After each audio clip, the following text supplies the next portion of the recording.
வணக்கம், இது news minute Tamil. நான் Shabir Ahmad.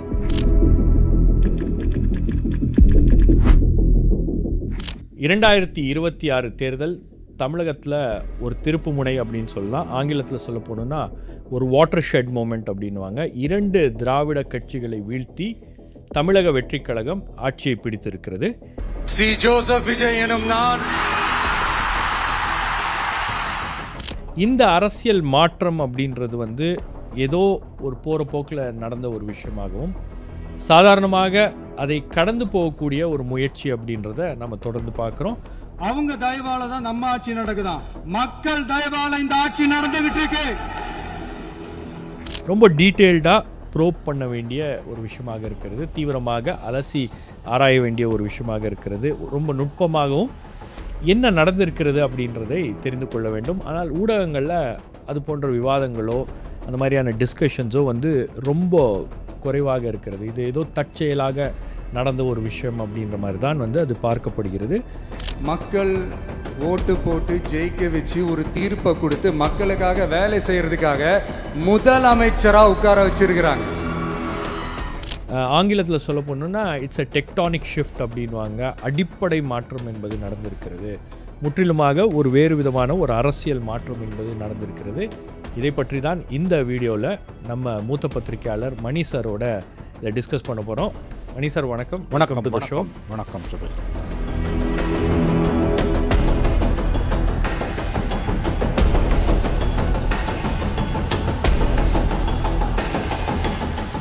News minute Tamil and news laundry. நாம் ஒரு கம்ப்ளீட் ஆட் ஃப்ரீ பிளாட்ஃபார்ம். எந்த விதமான அரசாங்க விளம்பரமோ அரசியல் கட்சிகளுடைய விளம்பரமோ நம்பி இயங்கக்கூடிய ஊடக நிறுவனங்கள் அல்ல. முழுக்க உங்களை நம்பி இயங்கக்கூடிய ஊடக நிறுவனங்களாக இருக்கிறது. ஆகவே நாம் செய்கின்ற இந்த பணி உங்களுக்கு பிடித்திருந்தால், இதை தொடர வேண்டும் அப்படின்னு நீங்கள் நினச்சிங்கன்னா இந்த QR கோட் மூலமாக உங்களுடைய ஆதரவை எங்களுக்கு தெரிவிப்பீங்கன்ற நம்பிக்கையில் இதை நீங்கள் எப்படி ப்ராசஸ் பண்ணீங்க? இல்லை ஜேர்னலிஸ்ட் இல்லை, to be frank with you, நான் விஜய் ஃபேக்ட் எப்படி எடை போட்டேன்னா, I'll be disruptor, you cannot be a விக்டர்னு தான் நான் நினச்சிட்டு இருந்தேன். அப்படி தான் நான் முதல் நாள்லேருந்து பேசிக்கிட்டே இருந்தேன். டே 1 ஒரு February 24 பார்ட்டி ஆரம்பிச்ச அன்றைக்கி கூட புதிய தலைமுறை டிபேட்டில் கூட அதுதான் நான் சொன்னேன். இன்ஃபேக்ட் நம்ம 2 பேரும் கலந்துக்கிட்ட சில டிபேட்ஸில் கூட my usual stand was that he will be a disruptor. அவர் ஒரு மாதிரி இடையூறை ஏற்படுத்துவார், அவர் ஜெயிக்க மாட்டார். பட் அவர் உடைக்கிற ஓட்டால் யாருக்கு லாபம்? திமுக, அண்ணா திமுக. ஒரு கட்டத்தில் அண்ணா திமுக லாபம்னு தோணுச்சு, ஒரு கட்டத்தில் திமுக லாபம்னு தோணுச்சு. பட் ஃபைனல் ஸ்டேஜஸில் போலிங் டேக்கு முன்னால் வரைக்கும் எனக்கு என்ன தோணுச்சுன்னா, போலிங் டேக்கு முதல்ல வரைக்கும் somehow DMK will scrap through. Vijay உடைக்கிறதால திமுக எப்படியும் கலைஞர் வாங்கின மாதிரி 2006 வாங்கின மாதிரி 90+ வந்துருவாங்க. DMK கூட்டணி கட்சியெல்லாம் எப்படியாவது அவர் உட்காந்துருவார். ஸ்டாலின் வில் ரீடைன் பவர் தான் நான் நினச்சேன். இந்த ரிசல்ட் வந்தோன்னா I was shell shocked, to be frank with you, shell shocked. But அதுக்கு பிறகு எனக்கு என்ன தோண ஆரம்பிச்சதுன்னா, இது திமுக மேலே இருக்க வெறுப்பு. தமிழ்நாடு அரசியலோட ஃபல்க்ரமே anti DMK, pro DMK. Anti DMK தான் தமிழ்நாடு பாலிடிக்ஸோட ஃபல்க்ரம் ஆன்டி டிஎம்கே. ஆன்டி டிஎம்கேவை யார் அக்ரெசிவாக ரெப்ரசன்ட் பண்ணுறாங்களோ, சம்டைம்ஸ் பகுத்தறிவுக்கு பொருந்தாத அளவுக்கு ரெப்ரசன்ட் பண்ணும். சூரியன் கிழக்கில் உதிச்சு மேற்கில் மாறி தான் கலைஞர் சொன்னார்னா தப்பு. தெற்கில் உதிச்சு வடக்கில் மாறியணும்னு சொல்லணும், இப்படி சொல்லணும். மற்ற ஸ்டேட்லலாம் இது எடுபடாது, இங்கே எடுபடும். நீங்கள் போய் உக்காந்துக்கிறதுக்கு ஜானகி அம்மாவும் ஜெயலலிதா உதாரணம். வாழும் தமிழாக இருக்கிறார் கலைஞர்னு பேசினாங்க ஜானகி அம்மா. அதிமுக வாயிலேருந்து கலைஞர்னே வராது. ஜெயலலிதா இந்த பக்கம் கருணாநிதி தீய சக்தின்னு பேசியிருந்தாங்க. அந்த பக்கம் ஒரு சீட்டு, இந்த பக்கம் 27 சீட்டு. அப்புறம் மெர்ஜானோன்னு ஸ்வீப். ஸோ அந்த ஃபண்டமெண்டல் ப்ரப்போசிஷன் இருக்குது. ஆன்டி டிஎம்கேன்றது தான் தமிழ்நாடு பாலிடிக்ஸோட fulcrum, especially when they're in power. அதை அக்ரெசிவாக நீ ரெப்ரசன்ட் பண்ணினா உனக்கு வெற்றி பெறுவதற்கான வாய்ப்புகள் to a large extent much பிரைட்ன்றது விஜயோட வெற்றியில் தெரியுது. எடப்பாடி அதை தவறினார். 9 வருஷம் தவறினார். லாஸ்ட் 5 இயர்ஸ் மட்டும் இல்லை, பவரில் இருக்கும்போதும் தவறினார், பவரில் இல்லாதப்ப இன்னும் மோசமாக தவறினார். எவ்வளோ இன்சிடென்ட்ஸ் நடந்தது. இன்றைக்கி நீட்டை பற்றி நீங்கள் பேசுகிறீங்க, கொலாப்ஸ். டிஎன்பிசி 2 தடவை கொலாப்ஸ். தெருவில் இறங்கி அவர் போராடி இருக்கணும், வந்தாரா? ஒரு ஸ்டேட்மெண்ட் ஒருத்தர் வீட்டில் இருந்தார். கிட்னி ரேக்கெட்டு, எத்தனையோ பேர் கிட்னியை விற்றுட்டு, எஸ்பெஷலி அந்த வெஸ்டர்ன் பெல்ட்டில் நாமக்கல் அண்டு திருச்சி அந்த பெல்ட்டில் பூரா பார்த்தீங்கன்னா எவ்வளோ கொடுமை நடந்திருக்குன்றது இது இன்ட்ரஸ்டேட் ரேக்கெட்டிங்கிறான். பாம்பேலேருந்து பாம்பே போலீஸ் மகாராஷ்டிராவோட லிங்க்டு. அது நாமக்கல் போகும்போது மட்டும் எடப்பாடி அதை பேசுவார் 2 தடவையோ 3 தடவையோ. It's a pan Tamil Nadu problem. என்ன பண்ணார் அவர்? இந்த மாதிரி நீங்கள் 1000 இஷ்யூஸை சொல்லலாம். நீங்கள் அதாவது அந்த அக்ரெசிவ் ஆன்டி டிஎம்கேன்றது எம்ஜிஆருக்கும் ஜெயலலிதாவுக்கும் இருந்த மாதிரி it should have been in your blood. அது இயல்பாக வரணும். ஜெயலலிதா பவரை கொடுத்துட்டு போனாங்க அவருக்கு. இறந்த பிறகு சசிகலா கொடுத்துட்டு போனாங்க. ஜெயலலிதா கூட கொடுக்கல, சசிகலா கொடுத்தாங்க. சசிகலா வாழ்க்கையிலே பண்ண ஒரே தப்பு அதுதான். ஓபிஎஸ் கிட்ட கொடுத்துருந்தா அவங்களுக்கு இந்த நிலைமை வந்திருக்காது. எடப்பாடி கிட்ட கொடுத்தாங்க, எடப்பாடி ஃபினிஷ்ட் இருக்காரு. எனவே that's politics. Every thing is good in love. அது அவங்க பாலிடிக்ஸ். எடப்பாடி என்ன பண்ணார்? இன்ஃபேக்ட் நான் இன்னும் சம்டைம்ஸ் யூஸ் டு திங்க் ஜெயலலிதாவுக்கு பிறகு ADMK is finished.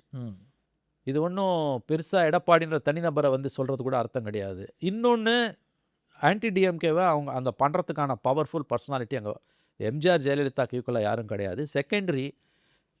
Second issue வந்து ஒரு செரிஷ்மேட்டிக் லீடர் தான் அந்த பார்ட்டியை காலமெல்லாம் வழி நடத்தியிருக்காங்க. 15 வருஷம் MGR, 72 to 87, 87 to 2016, 29 years Jayalalithaa. Most powerful charismatic leaders of our times. MGR was a phenomena. Jayalalithaa nothing short of it. கொள்கை, அந்த பார்ட்டிக்கு ஒரு ஐடியாலஜி, அரசியல் எல்லாமே அந்த ஒரு நபரை சார்ந்து இருக்கு. ஆனால் அந்த ஒரு நபர் வந்து அப்படியும் சொல்லிட முடியாது. அது வெளிப்பார்வைக்கு ஒரு நபர் சில பேசிக் விழுமியங்களை வந்து ரெப்ரசன்ட் பண்ணுறாங்க. For example, they are bro minority, correct, they are bro Dalit, they are bro poor. அது இல்லாமல் ஒரு திராவிடியன் ஃப்ரேம் ஒர்க்குள்ள தான் தமிழ்நாடு ஃப்ரேம் ஒர்க், அது திராவிடியன் ஃப்ரேம் ஒர்க்குன்னு சொல்லுங்க, பீப்புள் சென்ட்ரிக் ஃப்ரேம் ஒர்க்குன்னு சொல்லுங்க, தமிழ்நாடு வேணா நீங்க வச்சுக்கோங்க. எனக்கு ஒன்றும் அதில் ஆட்சேபனே கிடையாது. I will call it is people framework. நீங்க திராவிடியன் ஃப்ரேம் ஒர்க்னு வச்சுக்கோங்க, எனக்கு அதில் ஒன்றும் ஆட்சேபனை இல்லை. Or if you want to say that இதுதான் சொல்லணும்னா, okay, I will say it is Dravidian framework. Basically pro people, secular, basically secular, pro people. இது ரெண்டு இருந்ததுன்னா, அண்ட் ப்ரோ தலித் இது இருந்தது, சோஷியல் ஜஸ்டிஸ் இதெல்லாம் நீங்கள் இருக்கணும். பட் அனிமாசிட்டி யார் மேலேயும் இருக்கக்கூடாது. கலைஞர் கூட வந்து ஆன்டி பிராமின் வாங்க, நடைமுறையில் கிடையாது. அது ஒரு தோற்றம் தானே ஒழிய நடைமுறையில் அது அவருடைய அரசியல். அது அட்மினிஸ்ட்ரேஷன்ல எல்லாரையும் தான் வச்சு எல்லாரையும் வச்சு. ஆமாம், ஜெயலலிதா இன்னும் ஒரு படி மேலே போய் இதில் போய் வந்து விநாயகர் சதுர்த்திக்கு வாழ்த்து தெரிவிப்பாங்க, கிருஷ்ண ஜெயந்திக்கு வாழ்த்து தெரிவிப்பாங்க, இது வந்து இஃப்தார் நோம்பில் கஞ்சி குடிப்பாங்க, மிலாது நபிக்கு போவாங்க, இவர் காகிதமில்லத்து நினைவு தினத்துக்கு போவாங்க, கிறிஸ்மஸ் விழாக்கு போவாங்க. அந்த மாதிரி வந்து எல்லாரோடையும் அவங்க வந்து எல்லோரும் மதங்களும் எங்கள் வழித்துணை இதெல்லாம் ரெப்ரசன்ட் பண்ணணும். இதை ரெப்ரசன்ட் பண்ணி செரிஷ்மேட்டிக் லீடராக இருக்கணும். வெறும் செரிஷ்மேட்டிக் லீடராக இருந்துட்டு ப்ரூட்டல் லாங்குவேஜ் பேசிட்டுன்னா மக்கள் ஏற்றுக்க மாட்டாங்க. அதனால் வந்து ஒரு தலைவன் வந்து இவங்க வந்து ஒரு சினிமா கவர்ச்சியிலன்றதே தப்பான பார்வை. அதை தான் நான் சொல்ல வரேன். பட் சினிமா கவர்ச்சின்ற மாதிரியான ஒரு செரிஷ்மாவும் வேணும். அன்ஃபார்ச்சுனேட்லி ஜெயலலிதாக்கு பிறகு அது யாருமே இல்லை. செங்கோட்டையன் மாதிரியான ஒரு தலைவர் வந்து விஜயை தேர்ந்தெடுத்ததற்கான காரணம், அவர் வந்து being a shrewd ADMK man, இன்ட்யூட்டிவாக இவங்க யாரும் இனிமேல் எதிர்காலத்தில் தாங்க முடியாதுன்னு தெரிஞ்சிச்சு அவர். என்கிட்ட ஒரு எடப்பாடி கேம்பில் இருக்க ஒரு எம்பி சொன்னார். இப்போ அவரை நான் ஒரு 1 month முன்னால் I met him at a breakfast meeting in Chennai hotel. அப்போ அவர் என்கிட்ட சொன்னார், சார் இது என்ன சார், செங்கோட்டையன் வந்து அந்த காலத்தில் ஜெயலலிதா ஒரு காலத்தில் கோச்சுக்கிட்ட அரசியலுக்கு வரமாட்டேன்னு ஒரு வாரம் மக்கர் பண்ணப்போ சரோஜாதேவி வீட்டில் போய் நின்னார் சார் அவர். நீங்கள் வாங்கம்மா வந்து கட்சியை வழி நடத்துங்கன்னு. அப்படிப்பட்டவர் தான் சார் அவர். அதான் விஜய் கிட்ட போயிருக்கார். நான் சொன்னேன், அவர் கேரக்டர் தானே பண்ணு. அன்றைக்கி சரோஜாதேவி கிட்ட போனது சக்ஸஸ் ஆகல, விஜய் கிட்ட போயிருக்காரு, சக்ஸஸ் ஆகிருக்கு. Nothing success like success in life. நீங்கள் செங்கோட்டையன் பற்றி இன்னொரு விஷயம் சொல்லணும். Sengottaiyan was at his fag end political கரியரோடைய லேட் 70s முடிஞ்சிருச்சு. இதுக்கப்புறம் ஒரு தேர்தலில் அவருக்கு சீட்டு கிடைக்குமா, மக்கள் வாக்களிப்பாங்களா அப்படின்ற அந்த கேள்விகள், டவுட்ஸ் எல்லாம் இருந்துச்சு. ஆனால் அவர் போய் விஜயோட சேர்ந்தது சில மோட்டிவேஷன். அவருக்கு இபிஎஸ்ஸை வீழ்த்தணும், இபிஎஸ்க்கு வந்து ஒரு லெசனை டீச் பண்ணணும் அப்படின்னு இருந்தால் கூட தன்னுடைய பாலிட்டிக்ஸை அவர் ரிவைவ் பண்ணியிருக்காரு. இன்னைக்கு செங்கோட்டையனை ஒரு 20 வயசு பையனுக்கு தெரியுது. ஆமாம், இதுக்கு முன்னாடி செங்கோட்டையன் யார், அவர் என்ன பண்ணார், இதெல்லாம் வந்து அங்கே இருக்கக்கூடிய கோபிச்செட்டிப்பாளையத்தில் இருக்கக்கூடிய யங்ஸ்டர்ஸுக்கே தெரியாது. அவர் போனார்னா கோயம்புத்தூர் ஏர்போர்ட்டில் அவரை ரிசீவ் பண்ணுறதுக்கு ஒரு 10 பேர் வருவாங்களா? எஸ், அவ்வளோதான். அவர் நாமினேஷனுக்கோ அவர் இங்கேருந்து கட்சி ஜாயின் பண்ணிட்டு போகும்போது ஆயிரக்கணக்கான பேர் வந்து அவரை ரிசீவ் பண்ணுறாங்க. அவருடைய பிகாஸ் ஆஃப் விஜய் தான். ஆமாம், தன்னுடைய பாலிடிக்ஸை வந்து அவர் டாப் அப் பண்ணிக்கிட்டாரு. அதான் நான் சொல்கிறேன். என்கிட்ட அந்த ராஜ்யசபா எம்பி சொன்னது, அவர் அந்த காலத்திலே வந்து ஜெயலலிதா கோச்சுக்கிட்டு ஒரு வாரம் அரசியல் பண்ண மாட்டேன்னப்போ சரோஜாதேவி கிட்ட போய் நின்னார், அம்மா நீங்கள் வந்து தான் கட்சியை காப்பாற்றுறோன்னு. நான் சொன்னேன், அந்த மாதிரி தான் இப்போ விஜய் கிட்டே இருக்காருன்னாரு. சார் அவர் கேரக்டர்ன்றதை நீங்களே ஒத்துக்கிட்டீங்க சார். அன்றைக்கி சரோஜாதேவி கிட்ட போனாங்க, அம்மா சரோஜாதேவி அம்மா வரல, ஜெயலலிதா அம்மா வந்தாங்க. இன்றைக்கி விஜய் வந்துட்டார் sir. So he was always கரெக்டுன்னு சிரிச்சிட்டார் அவர். That was a wry smile, not a happy smile. நான் எதுக்கு சொல்ல வரேன்னா, அந்த பார்ட்டியோட இந்த ஃபாலுக்கு எடப்பாடியை மட்டுமே குறை சொல்கிறது கூட எனக்கு தெரிஞ்சு கொஞ்சம் டீப்பராக பார்த்தீங்கன்னா இட்ஸ் நாட் கரெக்ட். முடிஞ்சு போச்சு. ஜெயலலிதா டெத்தோட அந்த பார்ட்டி முடிஞ்சு போச்சு. அந்த பார்ட்டிக்கு ஒரு செரிஷ்மாட்டிக் லீடர் வேணும். அவரோ அவளோ ப்ரோ பீப்புளாக இருக்கணும், செக்யுலராக இருக்கணும், பீப்புள் சென்ட்ரிக்காக பாலிசிஸ் எடுக்கணும். இது எல்லாத்தையும் விட முக்கியமாக ஆன்டி டிஎம்கேவை அக்ரெசிவாக பேசணும். வெறும் லிப் சர்வீஸ் இல்லை, உணர்வு ரீதியாக பேசணும். அதான் சொன்னேன், கிழக்கில் உதிச்சு மேற்கில் வடக்கில் உதிச்சு தெற்கில் மாதிரி இதுன்னு பேசணும். நீ இது இருந்ததுன்னா ஓட்டை வாங்கலாம். நீ எதுவுமே இல்லைன்னா நீங்கள் அம்மையார் ஜெயலலிதாவுடைய ஸ்பீச், எலெக்ஷன் ஸ்பீச்சோ அல்லது நார்மல் ஸ்பீச்சோ, அது ஒரு 10 நிமிஷம் ஸ்பீச்சு, 15 நிமிஷம் ஸ்பீச் இருந்தாலும் அதில் அவர்களே இவர்களேன்னு சொல்கிறத அந்த விஷயங்கள் எல்லாம் விட்டு பார்த்தீங்கன்னா ஒரு 18 நிமிஷம் ப்ரூட்டல் டிஎம்கே அட்டாக் இருக்கும். அதுதான் நான் சொல்கிறேன் இவ்வளோ நேரம். ப்ரூட்டல் அதாவது வந்து வாய் வார்த்தை இல்லை, ப்ரூட்டல், சம்டைம்ஸ் வந்து இன்ஹியூமன், அன்சைன்டிஃபிக், எப்படி வேணா இருக்கலாம். But hammer and tong against DMK அதுதான் எடுப்படும். உனக்கு அது புரியல, இன்றைக்கி தோற்று நிற்கிறாரு விஜய், அதை செய்கிறாரு, டு செட்டன் எக்ஸ்டென்ட் செய்கிறாரு. அதனால தான் இந்த வெற்றிக்கான காரணங்களில் ஒன்று அது. இன்னொன்று ஜென்சி, அவங்க வந்து அவரோட பார்ட்டி, அவங்க வந்து 30 வருஷமாக அவங்க வந்து அக்ரெசிவாக ஒர்க் பண்ணியிருக்காங்க. அந்த சோஷியல் மீடியாவை அவங்க ரொம்ப நல்லா யூஸ் பண்ணியிருக்காங்க. டிஎம்கே வந்து பாஸ்ட் 5 இயர்ஸில் வந்து உங்களுக்கு தெரியும் அவங்களோட சோஷியல் மீடியா ஸ்ட்ரென்த்து, அவங்க கவர்மெண்ட் மிஷினரி எப்படி யூஸ் பண்ணாங்க, பணத்தை எவ்வளோ தூரம் வந்து thousands of crores were spent. But விஜய்க்கு வந்து to a large extend bro போனோ, டு அ லார்ஜ் எக்ஸ்டென்ட் அவங்களும் செலவு பண்ணாங்க, but to a large extend bro போனோ. ஒரே விஷயத்த காசுக்கு ஒருத்தன் செய்கிறான், ப்ரோ போனோவோ செய்கிறான்னா, ஏதாவது ப்ரோ போனோன்னா காசு வாங்காமல் செய்கிறது, free of cost. Meaning of pro bono is free of cost. அவன் ஒரு லட்சியத்துக்காக செய்கிறான், அந்த லட்சியம் தப்பு ரேட்டுன்றது உன்னோட அசம்ஷன். பட் அவன் காசு வாங்கலை அப்படின்னும் போது ஜென்ரலாக ஜெயிக்கிறதுக்கான வாய்ப்பு வந்து யாருக்கு வந்து ப்ரோ போனோவோ செய்கிறாங்களோ அவங்க தான் ஜெயிப்பாங்க. ரெண்டாவது, அந்த மீடியம்மை வந்து அவங்க ரொம்ப நல்லா புரிஞ்சுக்கிட்டாங்க. அந்த சோஷியல் மீடியா அதை எப்படி மேனிப்புலேட் பண்ணுறது, அதை எப்படி வந்து யூஸ் பண்ணுறது, எல்லாத்தையுமே அவங்க புரிஞ்சுக்கிட்டாங்க. இவங்க தோற்று தான் நிற்கிறாங்க. டிஎம்கே அந்த இடத்துல இப்போ அதை புரிஞ்சுக்கிட்டு, இப்போ நான் வந்து ஜென்சி போட்டு ரீச் பண்ணுன்றாங்க. ஜென்சியை ரீச் பண்ணணுன்னா கண்டென்ட் என்ன? அவன் ஜென்சி மீட்டிங்கில் வந்துட்டு நான் ப்ரௌடு கூத்து சொல்கிறான். இந்த கர்மத்துக்கு இந்த டேஷுக்கு அதை செய்யாமலே இருக்கான். சொந்த செலவில் சூனியம் வச்சுக்கிறது இதானே. அங்கே ஏறி நான் வந்து ப்ரௌடு கூத்து சொன்னால் இது எதுக்குடா இதை பண்ணுறீங்க? இன்னமும் உங்களுக்கு நீங்களே வந்து குத்துஸ்னா கொத்தடிமை வந்து ஓப்பனாக சொல்கிறான். கான்செப்டே உங்களுக்கு புரியலையே. ஸோ ஒரு கட்சி சுயமரியாதை என்ற ஒரு விஷயத்தை தூக்கி பிடிக்கின்ற ஒரு கட்சி, நான் அடுத்த ஜெனரேஷன் நான் கொத்தடிமையாக இருப்பேன். அது எங்கே நீ ஆர்கனைஸ் பண்ண மீட்டிங்கில் உங்கள் அறிவாலயத்துக்குள்ளே வந்து சொல்கிறான் நான் ப்ரௌடு கொத்து சொல்லலாம். அப்போ இன்னமும் உங்களுக்கு வந்து அவர் வந்து அந்த நெக்ஸ்ட் ஜென்ரேஷனை ரீச் பண்ணியிருக்காங்க. யங் ஜென்ரேஷனை ஆஃப்டர் 2000க்கு பார்ன், அவங்க வந்து ஜென்ஸிக்கான அளவுகோல்டுறாங்க. அது அவன் அதை தாண்டி போயிட்டான்றான். ஆல்ஃபாவுக்கு போயிட்டான், 2013க்கு பிறந்தவனை போயிட்டான்றாங்க. வாட் எவர் இட் இஸ், நீங்கள் அங்கே இருக்க பசங்களை மாதிரியே நாங்களும் ஜென்ஸியை வந்து அட்ராக்ட் பண்ணணுன்றது தான் அந்த மீட்டோட நோக்கம். டிஆர்பி ராஜா வராரு அங்கே வந்து, அவன் எல்லாத்தையும் பேசிட்டு கடைசியில் நான் ப்ரௌடு கொத்துசுன்னு போது எதையோ பார்த்து ஏதோ சூடு போட்டுக்கிட்டேன் தானே. ஒன்றை போல் ஒன்று வராது, ஒரிஜினாலிட்டின்னு ஒன்று இருக்குது. தயவு செஞ்சு அதை புரிஞ்சுக்கோங்க. அர்ணப் கோஸ்வாமி மாதிரி எல்லாரும் வராது. ஒரு அர்ணப் கோஸ்வாமி தான், ஒரு மோடி தான். நீ ஒன்றை போல் ஒன்று வராது. ஏப்பிங் வந்து மரியாதை கிடையாது. காப்பி அடிக்கிறதுக்கு வந்து மக்களுக்கு எல்லாமே தெரியுங்க. இப்போ நம்ம இவ்வளோ தூரம் நம்ம 2 பேரும் பேசுகிற மாதிரி பேசுகிறதுக்கு அவங்களுக்கு தெரியாமல் இருக்கலாம், வாய்ப்பு இல்லாமல் இருக்கலாம். பட் உள்ள ஒரு மார்க் போட்டுப்பாங்க. உள்ள ஒரு மார்க். அந்த காலத்தில் படிப்பறிவே இல்லாத காலத்தில் தகவல் தொடர்புக்கு வந்து தினத்தந்தி பேப்பரையும் சன் டிவி மட்டுமே தான் நம்ம பார்க்கணும், இல்லை தூர்தர்ஷனை பார்க்கணுன்ற போது கூட வந்து ஜெயலலிதா வீட்டுக்கு அனுப்ப முடிஞ்சதில்லை 96ல். அப்போ சன் டிவி, ஜெயா டிவி மட்டுமே பார்த்து நியூஸ் தெரிந்து கொண்ட காலகட்டங்கள்லேயே மக்கள் ஆட்சி யாரை வீட்டுக்கு அனுப்பணுன்றது தொடர்ந்து ஆட்சி மாற்றங்களை மக்கள் செஞ்சாங்க.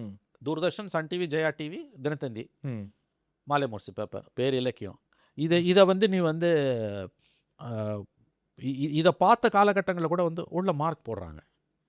பேப்பரே படிக்காத பெண்களால் மார்க் போட முடியுதில்லை. 9000 ரூபாய் வாங்கிட்டு மாற்றி குத்துறான்னு வயிற்று வயிறேஞ்சு கத்துறீங்கல்ல. 9000 ரூபாய் கொடுத்தும் ஏன் தோத்தன்னு யோசிக்கணும்ல. 9000 ரூபாய் கொடுத்து எனக்கு எதிராக குத்திட்டியான்றான்ல. ஆகவே அங்கே உள்ள ஒரு மார்க் விழுது. இதை டீகோடு பண்ணணும்னா ரொம்ப சிம்பிளிஃபை பண்ணி சொல்கிறேன். லிட்டில் பிட் பேசிக் பேராமீட்டர்ஸ், மேபி பேசிக் பேராமீட்டர்ஸ்னால் வந்து ஆன்டி டிஎம்கேவை பண்ண வேண்டிய அளவுக்கு எடப்பாடி பண்ணலை. அதை யார் பண்ணுறாங்களோ அவங்க ஜெயிக்கிறாங்க. ரெண்டாவது, இன்றைய ஜென்ரேஷனில் ஒரு பெரிய ஷிஃப்ட் நடந்திருக்கு. அடுத்த தலைமுறைகிட்ட நம்ம கற்றுக்கணும். அதை திட்டக்கூடாது, புலம்பக்கூடாது அவங்கள பார்த்து. அந்த ஜெனரேஷனை விஜய் வந்து ரீச் பண்ணிட்டார். அதை வந்து இவங்களால மேட்ச் பண்ண முடியல. டிஎம்கேவால் மேட்ச் பண்ண முடியல. இன்னொன்று திமுக சார்பாக கடந்த 5 வருஷமாக சோஷியல் மீடியாவில் சேட்டலைட் சேனலில் பேசின புண்ணியவான்கள், பத்திரிகையாளர்கள், அரசியல் பார்வையாளர்கள், இந்த ஃபாலுக்கு வந்து அவங்களோட கான்ட்ரிபியூஷனும் அதிகம். அது அவங்க பங்குக்கு அவங்களும் நிறைய மண் அள்ளி போட்டாங்க. எந்த மாநிலத்திலுமே இல்லாத அளவுக்கு அட்டூழியம், குஜராத்தில் கூட இல்லாத அளவுக்கு இங்கே அட்டூழியம் நடந்தது. தேனும் பாலும் ஓடுதுன்றது ஒரு மாற்று கருத்தை வந்து எவ்வளோ தூரம் அடக்க முடியுமோ அடக்கிறது, இழிவுபடுத்துறது. 5 பேரை கூப்பிட்டு உட்கார்ந்து பேச வேண்டியது. 5 பேரில் 4 பேர் ஒரு சைடாக இருப்பான். அந்த ஒரு ஆளை போட்டு 4 பேரும் சமயத்தில் ஆங்கரும் 5 பேரும் சேர்ந்து கும்முன்னு கும்ம வேண்டியது. கும்மி அடித்து தோச்சி எடுத்து வெளியில் வாஷிங் மிஷினில் போட்டு அனுப்புகிற மாதிரி கும்மி அடித்து தூக்கி வெளில போட வேண்டியது. இது வந்து டெய்லி தமாஷாவாக மாறிப்போச்சு. இது அவ்வளோ பெரிய விஷயமா நீ பேசுறதுக்குன்னு இல்லை. இந்த டெலிவிஷன் சேனல்ஸோட டிபேட்ஸுக்கு பப்ளிக் ஒப்பீனியனை மோல்டு பண்ணுறதுல ஒரு ரோல் இருந்திருக்கு. மேபி 5%, மேபி 7% ஒரு ரோல் இருந்திருக்கு. 7 to 6 to 10 நடக்கிற டிபேட்ஸில், அதாவது பப்ளிக் நேரேட்டிவை பில்டு பண்ணுறது. அங்கேயும் திமுகவோட அட்டூழியம், அட்ராசிட்டி அதிகமானதால் தனக்கு எதிரான கருத்துக்களை பேசுகிறதையே அவங்க விரும்பலை, காதுக்கு வரதையே விரும்பலை. ஒவ்வொரு இஷ்யூ வரும்போதுமே வந்து அதை கவர்மெண்ட்டுக்கு சாதகமாக எப்படி ஸ்குவீடாக கொண்டு போகிறதுன்றதுல தான் வந்து ஆங்கருக்கும் participants, because out of 5-4 are the DMK paid mouths. அப்போ இது இவ்வளோ சீரியஸாக ஏன் பேசுகிறேன்னு என்ன கேட்குறாங்க. நான் வந்து பர்சனலாக சத்தியமாக யார் மேலேயும் எந்த அனிமாசிட்டியும் இல்லை, 100% இல்லை. சத்தியமாக சொல்கிறேன், யார் மேலேயும் எனக்கு எந்த அனிமாசிட்டியும் இல்லை. I only feel sad for this development being a journalist. இதெல்லாம் பப்ளிக் ஒப்பீனியனை மோல்டு பண்ணி ஒரு 10%ஆவது பப்ளிக் ஒப்பீனியனை திமுக எதிராக மோல்டு பண்ணதில் இந்த டிபேட்ஸுக்கெல்லாம் ஒரு ரோல் உண்டு. அப்போ இதெல்லாம் சேர்ந்து தான் விஜய் மாதிரி ஒரு புது பிளேயர்கிட்ட போகுது. இது நல்லதா கெட்டதானா அது வேறு டிபேட். இந்த பப்ளிக் ஒப்பீனியனை வந்து ஷேப் அப் பண்ணுறது அப்படின்னு ஒன்று, பட் பப்ளிக் என்ன நினைக்குது அப்படின்னு தெரிஞ்சுக்கிட்டு அதுக்கேற்ற மாதிரி பேசுகிறதோ, அதுக்கு அந்த விஷயங்களை வெளிப்படுத்துவது அப்படின்றது வந்து முற்றிலும் ரெண்டும் டிஃப்ரெண்ட்டான விஷயங்கள். இப்போ நான் இந்த தேர்தல் சமயத்தில் பல பேர்கிட்ட இன்ட்ராக்ட் பண்ணியிருக்கேன், பல நண்பர்கள்ட்ட பேசியிருக்கேன், பத்திரிகையாளர்கள்ட்ட பேசியிருக்கேன். உங்ககிட்டயே நடந்திருக்கக்கூடிய உரையாடல்களில் நான் ஃபீல்டில் என்ன பார்க்குறேனோ அதெல்லாம் உங்ககிட்ட நீங்களே சொல்லியிருக்கீங்க என்கிட்ட. உனக்கு என்ன பைத்தியம் பிடிச்சிருச்சா, இவங்க வந்து ஆட்சியை பிடிச்சிருவாங்க அப்படின்ற மாதிரிலாம் வந்து ஒரு நிலைமை இருக்கிறதா நீ பேசுகிற, உனக்கு என்ன பைத்தியம் பிடிச்சிருக்கா அப்படின்னு நீங்களும் சொல்லியிருக்கீங்க.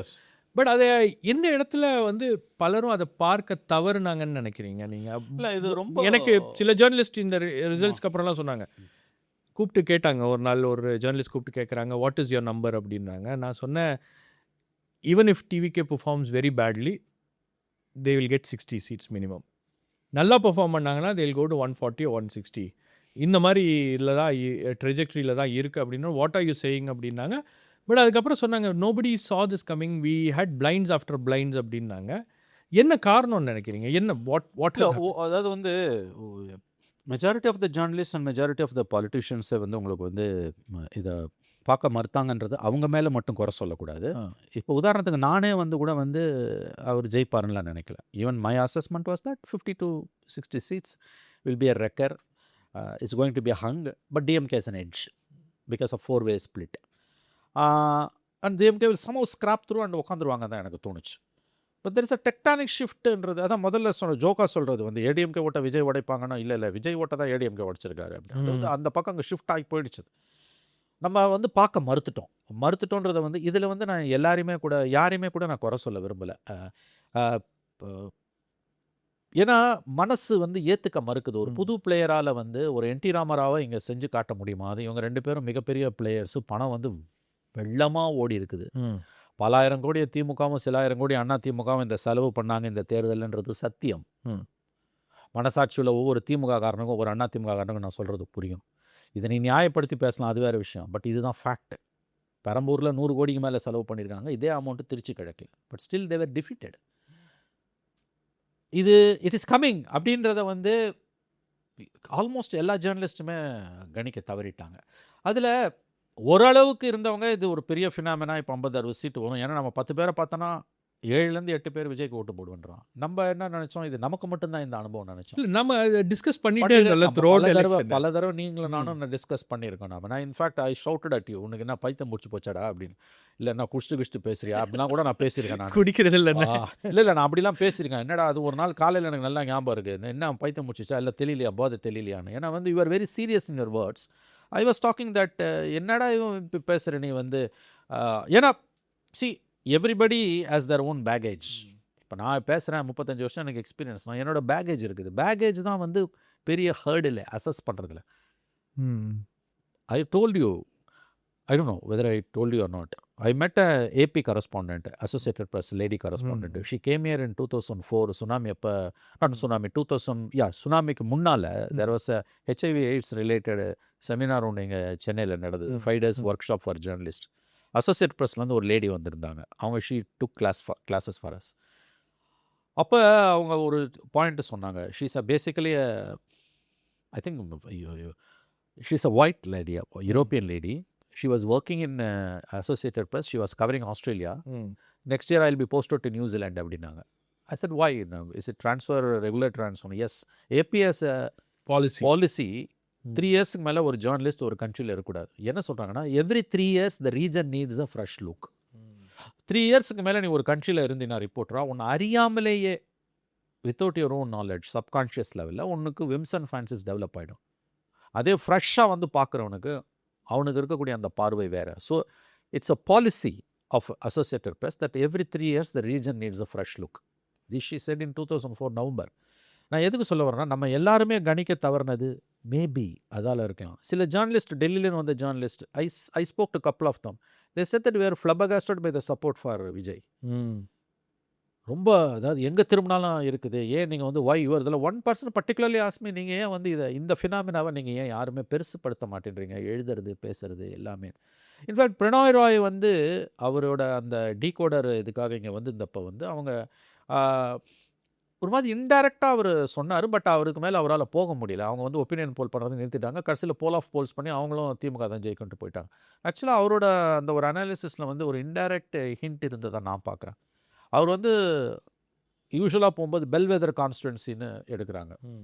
அதாவது யூஸ்வலாக அந்த மாறி இல்லை ஒரு பர்டிகுலர் கான்ஸ்டுவன்சியில் வந்து அக்ரஸிவாக ஒருத்தர் ஜெயிக்கிறாங்க அப்படின்னா ஃபார் ஏஜஸ் அந்த பார்ட்டி தான் வந்து ஜெயிப்பதற்கான வாய்ப்பு இருக்குது. ஃபார் எக்ஸாம்பிள் தே டுக் திருப்பூரில் போய் பார்க்கும்போது வந்து அதாவது if the results goes other way ரவுண்டுன்றதுக்கு பெல்வெதர் கான்ஸ்டுவன்சி. திருப்பூர் வந்து ஏடிஎம்கே பேஸ்டியன் நம்ம எல்லாருக்குமே தெரியும். பட் பிரணாயோட அந்த ஃபைண்டிங் அந்த ரிப்போர்ட் அவங்க உட்காந்து பேசுகிறாங்க. பிரணாய், உமா சுதீர், அப்புறம் வந்து தோரப் சௌரப்வாலா எல்லாருமே தோரப் சுப்பாரிவாலா பேசும்போது they say that out of 2018 say that you will vote for Vijay. ADMK இல்லைன்றத பிரணாயோட அந்த ஷோ வந்து இட் ப்ரூவ்ட். பட் இதை எல்லாத்தையுமே வச்சு வந்து மீடியா வந்து ஐ திங்க் இந்த பர்டிகுலர் ஆஸ்பெக்டில் நான் மீடியாவை பெருசாக குறை சொல்ல விரும்பலை. ஏன்னு கேட்டிங்கன்னா we are all blinded by our past. என்கிட்ட டெல்லியிலேருந்து வந்த ஒரு ஜேர்னலிஸ்ட் வந்து கூப்பிட்டு கேட்குறாங்க, 2016 நீங்கள் கரெக்டாக சொன்னீங்க, எல்லோரும் வந்து மறுபடியும் DMK வந்துடும்னாங்க. You are right.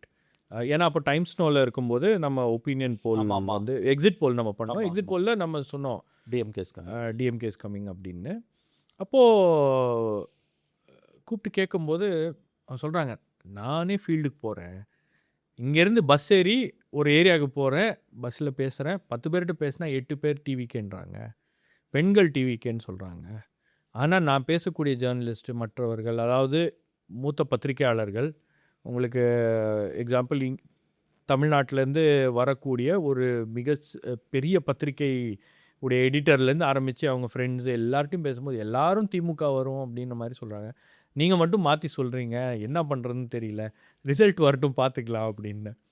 But results வந்து உங்களுக்கு இந்த இந்த இந்த ட்ரெஜெக்ட்ரியை வந்து ஏன் வந்து யாராலையும் புரிஞ்சிக்க முடியல, அல்லது அந்த பப்ளிக் சென்டிமெண்ட்டை வந்து ஏன் கீழே இருக்கக்கூடிய அரசியல் கட்சி தலைவர்களோ மற்றவர்களோ அதை பிக்கப் பண்ணுவாங்களே? யூஸ்வலாக எனக்கு அதில் ரொம்ப ஆடாக இருந்த ஒரு ஸ்டேட்மெண்ட் என்னென்னா, இந்த வாக்குப்பதிவுலாம் நடந்து முடிஞ்சோடனே சிபிஎம் உடைய கே பாலகிருஷ்ணன் முன்னாள் மாநில செயலாளர் ஒரு ஸ்டேட்மெண்ட் கொடுக்குறார். தமிழகத்தில் இளைஞர்களுடைய ஒரு புரட்சி நடந்திருக்கிறது, ஒரு சைலண்ட் புரட்சி நடந்திருக்கிறது நினைக்கிறோம் அப்படி. அப்போ சொல்கிறாரு, வைகோ சொன்னார், திரும்ப சொன்னார், 3 பேர் சொன்னாங்க, பாலகிருஷ்ணன் தான் முதல்ல சொன்னார். அப்போ எனக்கு என்னென்னா, ஒரு புரட்சி நடந்திருக்கிறது அப்படின்னா அதில் மிக முக்கியமான ரோலை வந்து இடதுசாரிகள் ப்ளே பண்ணியிருக்காங்க. ஒன்றே அந்த புரட்சிக்கு அவங்க தலைமை தாங்கணும், இல்லை அந்த புரட்சியை அவங்க வந்து பேக்லேருந்து தூண்டி விட்டுருக்கணும், இல்லை அந்த புரட்சிக்கான காரணிகளை உருவாக்குவதில், ஒரு அதிருப்தியை உருவாக்குவதில் இடதுசாரிகள் இருக்கணும். பட் இடதுசாரிகள் கூட வந்து அந்த விஷயங்கள பிக்கப் பண்ணலையா? அவ்வளோ கீழ கிரவுண்ட் லெவல்ல வொர்க் பண்ற ஆட்கள் அப்படின்றது வந்து எனக்கு ரொம்ப ஆச்சரியமா இருந்துச்சு. அதுதான் அதுதான் என்னால புரிஞ்சுக்க முடியல. தேர்தலுக்கு அதாவது போலிங் டேக்கு அடுத்த நாள் இவங்கெல்லாம் இப்படி பேசுகிறாங்க. ஆ. அன்னைக்கு அந்த போலிங் டே 85% இட்ஸ் ஃபினிஷ்டு. அவங்க முன்னாலேயே பேசியிருந்திருக்கணும். ஏன்னா 85%ன்றது நம்பர்ஸ் தானே ஒழிய 10 பேரை பார்த்தா 8 பேர் தாவேக்காக ஓட்டு போடுறான்ற அனுபவம் வந்து லெஃப்ட் லீடர்ஸ்க்குமே தெரியும். பட் அவங்க ஏன் அதை பேசலை? சரி, அவங்க பேசலன்னா அலைன்ஸில் இருக்காங்க, okay, one can understand. Media ஏன் பேசல? And none of the opinion polls except that India Today Yashwant தேஷ்முக்கோட ஒப்பீனியன் போல தவிர எல்லாருமே DMK is coming back. India Today வந்து இவரு நம்ம ஆக்சிஸ் மைண்டியால Yashwant Deshmukh, no Axis my India Pradeep Gupta, Pradeep Gupta, அவரை தவிர யாருமே வந்து பிரதீப் குப்தா அவரை தவிர யாருமே வந்து ப்ரெடிக்ட் பண்ண எக்ஸிட் போல்ஸ். ஸோ இது அதுதான் சொல்கிறேனே, எல்லா ஜேர்னலிஸ்ட்டுக்கும் இந்த எக்ஸ்பீரியன்ஸ் இருக்குது. 10 பேரை பார்த்தா 8 பேர், அட்லீஸ்ட் 7 பேராவது சொல்கிறான் நான் விஜய்க்கு தான் ஓட்டு போட போகிறேன்னு. உடனே அதை என்ன சொன்னாங்க, தட் இஸ் ஒரு ஸ்பெசிஃபிக்காக வந்து சிட்டி சென்ட்ரிக்கு, ஏரியா ஸ்பெசிஃபிக்கு, ரூரலில் வந்து இன்னமும் ஏடிஎம்கே ஆஸ் அன் எட்ஜுனாங்க. இல்லையே, இன்றைக்கி மாறி போயிருக்குது இல்லை. ஆகவே இது வந்து நான் இப்பயும் சொல்கிறேன், it needs a very very deeper study. காய்தல் உரத்தில் இல்லாமல் நீங்கள் இதை அனலைஸ் பண்ண வேண்டி இருக்குது. இனிமே என்னோட assessment next 15 to 20 years 3 to 4 elections யாருக்கும் மெஜாரிட்டி கிடைக்காது. இந்த 118 மேஜிக் நம்பரை யாராலையுமே இப்போ வந்து ஏடிஎம்கேவும் இருக்கும், ஏடிஎம்கே ஒன்றும் அழிஞ்சிடாது. Some sort of an ADMK will be there. ஒரு 15% ஓட்ஸில் தேவகவுடா பார்ட்டி மாதிரி அது இருக்கும். அண்ணாமலை புது ஃபிகராக எமர்ஜ் ஆகிட்டு இருக்காரு. நெக்ஸ்ட் 2-3 இயர்ஸில் இந்த கவர்மெண்ட் அன்பாப்புலராக, any government will go unpopular day by day. அப்போ இதுலேருந்து போகிற ஓட்டு வந்து மறுபடியும் டிஎம்கே ஏடிஎம்கேக்கு போகிறத விட அண்ணாமலை மாதிரியான நியூ பிளேயர்ஸ் கிட்ட போகிறதுக்கு பாசிபிலிட்டிஸ் அதிகம், provided he conducts himself in a sensible manner. அப்போ ஒரு 4 கார்னர் ஃபைட் வந்து கிட்டத்தட்ட எமர்ஜ் ஆகிட்டு இருக்குது. ஸோ எப்படி பார்த்தாலும் that old glory days of Kalaignar, MGR, Jayalalithaa, even Stalin, அந்த 118ன்றது நெக்ஸ்ட் 3 to 4 எலெக்ஷன்ஸ்க்கு தமிழ்நாட்டில் இல்லைன்னு தான் எனக்கு இப்போது தோணுது. You call it by fractured மேண்டேட்னு சொல்லுங்கள், அல்லது எது வேணால் சொல்லுங்கள். பட் அது இனிமேல் ஒன் சைடடாக ஸ்விங் ஆகுறதுன்றது ரொம்ப வாய்ப்பு குறைவு. இப்போ ஏடிஎம்கேவும் ட்ரைங் அப், இந்த பக்கம் ஓடிக்கிட்டே இருக்காங்க. அது எங்கே போய் நிற்கும்னு தெரியல. Not only leaders, vote bank is shifting. Of course local body எலெக்ஷன்ஸில் அது உங்களுக்கு தெரிஞ்சிடும். அப்போ புது ஃபினாமினா ஒன்று டெவலப் டிஎம்கேலேருந்தும் அது டிஎம்கேலேருந்தும் எக்ஸோடஸ் ஸ்டார்ட் ஆகும். எக்ஸோடஸ் வந்து அது நல்லதா கெட்டதா, let them decide. Person resigns means resigns, அதை யாராலையும் தடுக்க முடியாது உங்களுக்கு வந்து. பட் ஓட் பேங்க் ஷிஃப்டிங் நடக்குது. அது வந்து உங்களுக்கு வந்து கம்மிங் டேஸ் வந்து உங்களுக்கு இன்னும் அன்பிரடிக்டபிலிட்டி தான் வந்து அதிகமாகும். New eras dawn on Tamil Nadu. இது வந்து ஒரு கூட்டணி அரசு, அதாவது கொலிஷன் கவர்மெண்ட்ன்ற புதிய அரசியல் யுகத்துக்குள் தமிழ்நாடு நுழைஞ்சிடுச்சு. என்ன கேட்டிங்கன்னா இது ரொம்ப நல்லது. ஏன்னா கூட்டணியில் வச்சு நீ எலெக்ஷனை சந்திக்கும் போது ஜெயிக்கிறான்ல, கூட்டணியில் இருக்கவன் எல்லாருக்கும் கொடுக்கணும். ஜெயிச்சுட்டானா ஒரு எம்எல்ஏ ஜெயிச்சா கூட அவனுக்கு வந்து கவர்மெண்ட்டில் ஷேர் கொடுக்கணும். பிகாஸ் பாலிசி மேக்கிங்கில் உன் கூட சேர்ந்து ஜெயித்த ஒரு எம்எல்ஏக்கும் நீ பங்கு கொடுக்கணும். அதுதான் உண்மையான டெமோக்ரஸி. கூட்டணி ஆட்சி வேறு, கூட்டணி வேறு. டெல்லியில் கூட்டாட்சி, தமிழ்நாட்டில் கூட்டணி ஏற்றுக்க முடியாதுன்னு டிஎம்கேல சொல்லுவாங்க. தப்பான ஆர்குமெண்ட் அது. நீ தனியாக மத்தியில் கூட்டாட்சி, மாநில சுயாட்சினா மத்தியில் சேர்ந்து கொள்ளடிப்போம், தமிழ்நாட்டில் தனியாக கொள்ளடிப்போம். அதுதான் வந்து அதோட சாராம்சம். இப்போ இதை வந்து நம்ம வந்து நீ எல்லாம் சேர்ந்து கொள்ளடிங்கன்றோம். பச்சையாக சொன்னான் எல்லாம் தான். இல்லை, நான் எப்படி பார்க்குறேன்னா ஒரு கலெக்டிவ் ரெஸ்பான்சிபிலிட்டி அப்படி கேபினெட்டுக்கு வரும். கலெக்டிவ் ரெஸ்பான்சிபிலிட்டின்றத ஷபீர், கலெக்டிவ் ரெஸ்பான்சிபிலிட்டிக்கு முன்னால் அக்கௌண்டபிலிட்டி. நோ பாலிசி மேக்கிங்கில் every party which has one in your alliance should have a say. கூட்டு பொறுப்பு என்பதற்கு முன்னால் முடிவெடுப்பதில் கூட்டு பங்களிப்பு இருக்கணும். That's called. ஒரு எம்எல்ஏ இருக்குது, அவனுக்கு ஒரு பதவி இருக்கணும். ஏன்னா ஒரு இன்க்ளூசிவ்னஸ். நீ தனியாக நின்று ஜெயிச்சனா சேர்த்துக்க தேவையில்லை. நீங்கள் 900 கட்சியை சேர்ந்து தான் போய் ஜெயிக்கிறீங்க. ஒருத்தராலையும் தனியாக ஜெயிக்க முடியல. விஜயால் மட்டும்தான் இப்போ முடிஞ்சிருக்கு. அவரே நெக்ஸ்ட் எலெக்ஷனில் எப்படி நமக்கு தெரியாது. அப்போ நீங்கள் இந்த பாலிசி மேக்கிங்கில் கண்டிப்பாக வந்து கூட்டணி பாலிசி மேக்கிங்கில் வந்து கூட்டணி கட்சிகளுக்கு, அதாவது வெற்றி பெற்ற கட்சிகளுக்கு ஒரு பங்களிப்பு இருக்கணும். முடிவெடுப்பதில் பங்களிப்பு. அதுக்கு பிறகு தான் கூட்டு பொறுப்பு. நீ முடிவெடுப்பதில் பங்களிப்பு இல்லாமல் கூட்டு பொறுப்புன்றது நான் செய்யாத தப்புக்கு நான் இதுக்கு வந்து ஒன்று ஆதரிக்கணும். ஆனால் கேபினட் ரெஸ்பான்சிபிலிட்டின்றது ஜாயிண்ட் ரெஸ்பான்சிபிலிட்டின்னும் போது பாலிசி மேக்கிங்கில் முடிவெடுப்பதில் கூட்டணியில் இருக்க ஒவ்வொரு கட்சிக்கும் பங்களிப்பு இருக்கணும். முடிவெடுத்த பிறகு ஒவ்வொரு நடவடிக்கையிலுமே அவங்களுக்கும் பொறுப்பு இருக்கணும். அதை உணர்த்தி இருக்கு இந்த தேர்தல். இந்த தேர்தல் முடிவுகள் வந்த உடனே 108 நம்பரில் வந்து தாவேகா நிற்கிறாங்க. தாவேகாவை ஆதரிக்கிறதுக்கு முதல்ல காங்கிரஸ் வந்துட்டாங்க, கூட்டணியும் அறிவிச்சிட்டாங்க. அதுக்கப்புறம் இடதுசாரிகள், விசிகே, ஐயுஎம்எல் இந்த கட்சிகள்லாம் வந்து இந்த பக்கம் கொண்டு வரதுக்கு பெரும்பாடு பட்டாங்க தாவேகாவினர். எனக்கு தெரியும் அது பின்னாடி நடந்த அந்த அத்தனை டாக்ஸ்லேயும் வந்து என்னென்ன விஷயங்கள்லாம் வந்து நடந்திருக்கிறது, அதை தடுப்பதற்கு என்னென்ன விஷயங்கள் நடந்திருக்கிறது அப்படின்னு. ஒரு கோலிஷன் கவர்மெண்ட் தமிழ்நாட்டில் உருவாகக்கூடாது அப்படின்றதுக்காக திமுக என்னென்ன வேலைகளை பார்த்தாங்க பண்ணாங்க தெரியும். அப்படின்றதும் தெரியும். அப்போ உங்களுக்கு இந்த கூட்டணி கட்சிகளுக்கு முதல் முறையாக ஆட்சியில் பங்கெடுப்பதற்கு ஒரு வாய்ப்பு கிடைக்கிறது அப்படின்னும்போது நீங்கள் சொன்ன மாதிரி it's a new era. Yes. அப்போ இந்த கேட்ஸை வந்து ஏன் இவ்வளவு நாட்கள் அதை வந்து இழுத்து பூட்டி வச்சுருந்தாங்க? ஏன் இது வரைக்கும் திமுக, அதிமுக கூட்டணி மந்திரி சபை அப்படின்ற ஒரு விஷயத்த ஏன் அதை வந்து அவங்க ரிஜெக்ட் பண்ணாங்க? அந்த டாக்ஸே வரக்கூடாது அப்படின்னு ஏன் பார்த்தாங்க? அதான் ஏன்னா வந்து they don't want to share their spoils. வருது இல்லை நிறையா, அதை வந்து பங்கு கொடுக்க விரும்பலை. பச்சையாக சொன்னாதான் அது எம்ஜிஆர், கலைஞர், ஜெயலலிதா, ஸ்டாலின், எடப்பாடி யாரும் விதிவிலக்கு அதெல்லாம் விதிவிலக்கில்லை. இல்லை ஸ்டாலினை மட்டும் நான் சொல்லலை, எல்லாரையும் சேர்த்து தான் சொல்லுவேன். 2 பேருமே தமிழ்நாடை பட்டா போட்டு கொடுத்துட்டாங்க. இன்றைக்கி எடப்பாடி சிஎம் ஆயிருந்தா சிம்பிள் மெஜாரிட்டியில் திமுக இவ்வளோ கோவமோ பதட்டமோ இருக்காது, சைலண்ட்டாக இருப்பாங்க. புதுசாக ஒருத்தர் வந்துட்டார், நிறைய கதவுகள் அடைக்கப்படுகின்றன, அது நிரந்தரமாக அடைக்கப்பட்டுருமோன்ற பயம், அதுக்கு தான் இவ்வளோ கொந்தளிப்பு. ஆகவே நீங்கள் இந்த டிஃபீட் வந்து இந்த ஹேண்ட்ஸ் ஆஃப் ஏடிஎம்கேனா அவங்களுக்கு பிரச்சனையே கிடையாது. இந்த டிஃபீட் வந்து நியூ பிளேயர் கிட்ட வருது. அந்த கதவுகள் ஏன் மூடியே கடந்துன்னா அவங்க சாஸ்வதம்னுவாங்க. அதாவது நிரந்தரம், நான் இல்லைன்னா அவன் இல்லைன்னா நான் 5 வருஷம் பொறுத்து நான் திராவிடியன் பெர்மனன்ஸ், திராவிடியன் பெர்மனன்ஸ், எல்லாம் திராவிடியன்னு போட்டுக்கிறீங்கல்ல, அதுலேயும் திராவிடியன்னு போட்டுக்கோங்க. திராவிடியன் லூட்டு, திராவிடியன் பர்மனன்சி, என்ன வேணால் நீங்கள் போட்டுக்கலாம். நான் இல்லைன்னா அவன் இல்லைன்னா நான். புதுசாக ஒருத்தர் வந்து இவங்களால் இன்றைக்கி இருக்கக்கூடிய பிரச்சனையாக என்னங்க? திராவிட முன்னேற்ற கழகத்துடைய 76 years old party, India's oldest regional political party. அகாலிதளுக்கு அடுத்தபடி அகாலிதளில் கூட எவ்வளோ பொலிட்டிக்கல் க்ளவுட் அவங்க என்ஜாய் பண்ணது கிடையாது. ஈவன் தோ தேர் 100 இயர்ஸ் ஓல்டு, மோர் தென் 100 இயர்ஸ் ஓல்டு.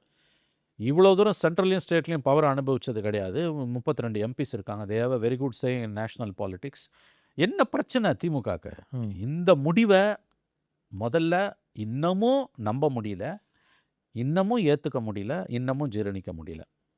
திராவிட முன்னேற்ற கழகத்தால் 2026 சட்டமன்ற தேர்தல் முடிவுகளை இன்னமும் நம்ப முடியவில்லை, இன்னமும் ஏற்றுக்கொள்ள முடியவில்லை, இன்னமும் ஜீரணிக்க முடியவில்லை. The crux of the problem is this, that still in denial mode. அவங்க நிரந்தரம் நினச்சாங்க, அப்படியே தோத்தாலும் எடப்பாடி தான் வருவார்னு நினச்சாங்க.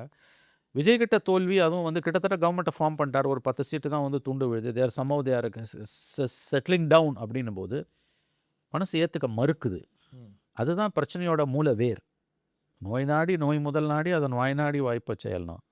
அதனால் இந்த நோய்க்கு மருந்து காணாத வரைக்கும் திமுகவோட பிரச்சனைகளுக்கு தீர்வு கிடையாது. இது வந்து நீங்கள் டீஸ்டெபிலைசிங் தி கவர்மெண்ட் வந்து அதெல்லாம் சக்ஸஸ் ஆகாது. அப்போ ஒரு கட்டத்துக்கு மேலே வந்து it will back fire on DMK.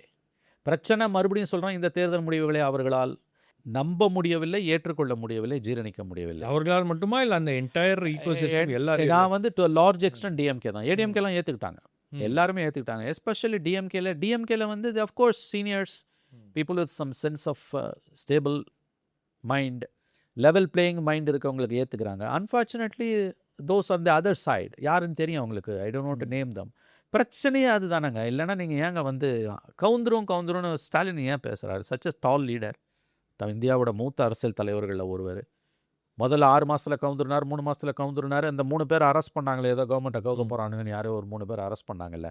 அப்போது அதுக்கு நாள் ஒரு கல்யாண வீட்டில் அவர் ஸ்டாலின் அவரோட ஸ்டேஜ் இருக்கு, அவர் அதை பேசலாமா? எந்த நேரமும் ஆட்சி கவிழ்ந்து விடும், தேர்தலுக்கு தயாராகுங்கள்.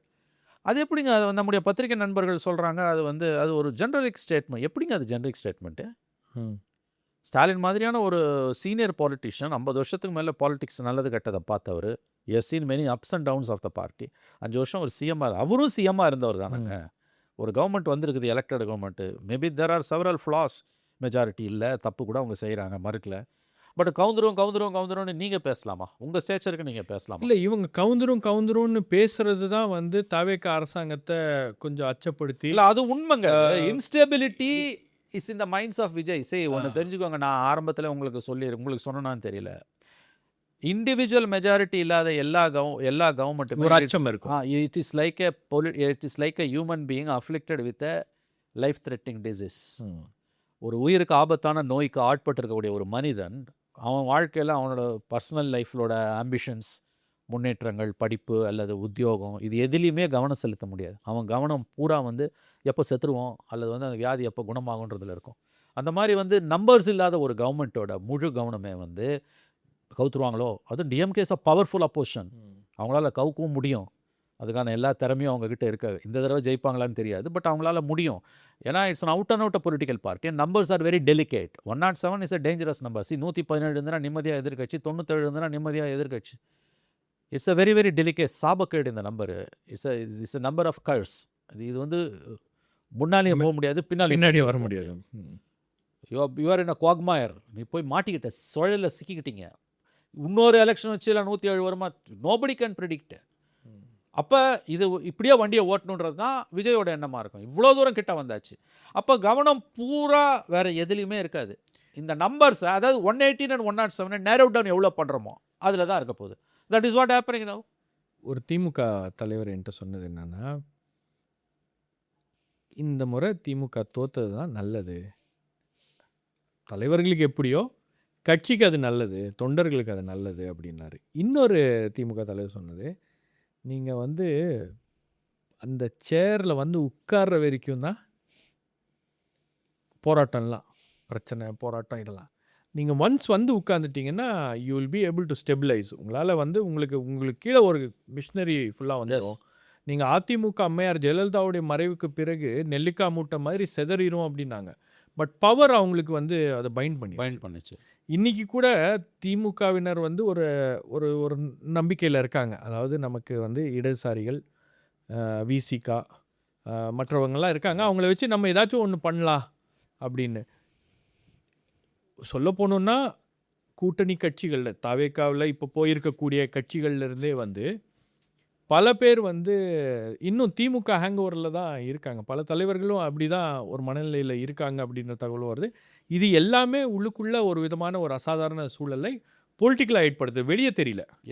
பட் பினீத் த சர்ஃபேஸ் உங்களுக்கு இந்த விஷயங்கள்லாம் நடக்குது. இப்போ நீங்கள் உதாரணத்துக்கு சொல்ல போனோன்னா, ஒரு சின்ன விஷயத்த நடந்துருச்சு அப்படின்னா உடனே இடதுசாரி கட்சிகள்லேருந்து ரியாக்ஷன் வருது, விசிகேலேருந்து தனிப்பட்ட ரீதியாக தலைவர்கள்லாம் ரியாக்ட் பண்ணாங்க உடனே.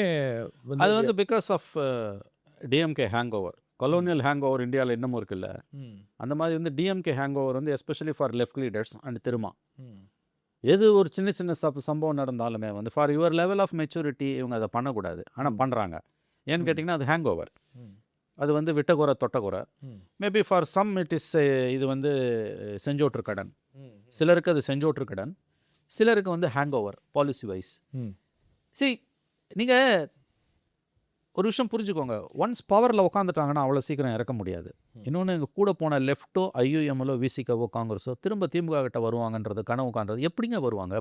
பவருங்க, பவர் கரப்ட்ஸ் அப்சல்யூட்லி.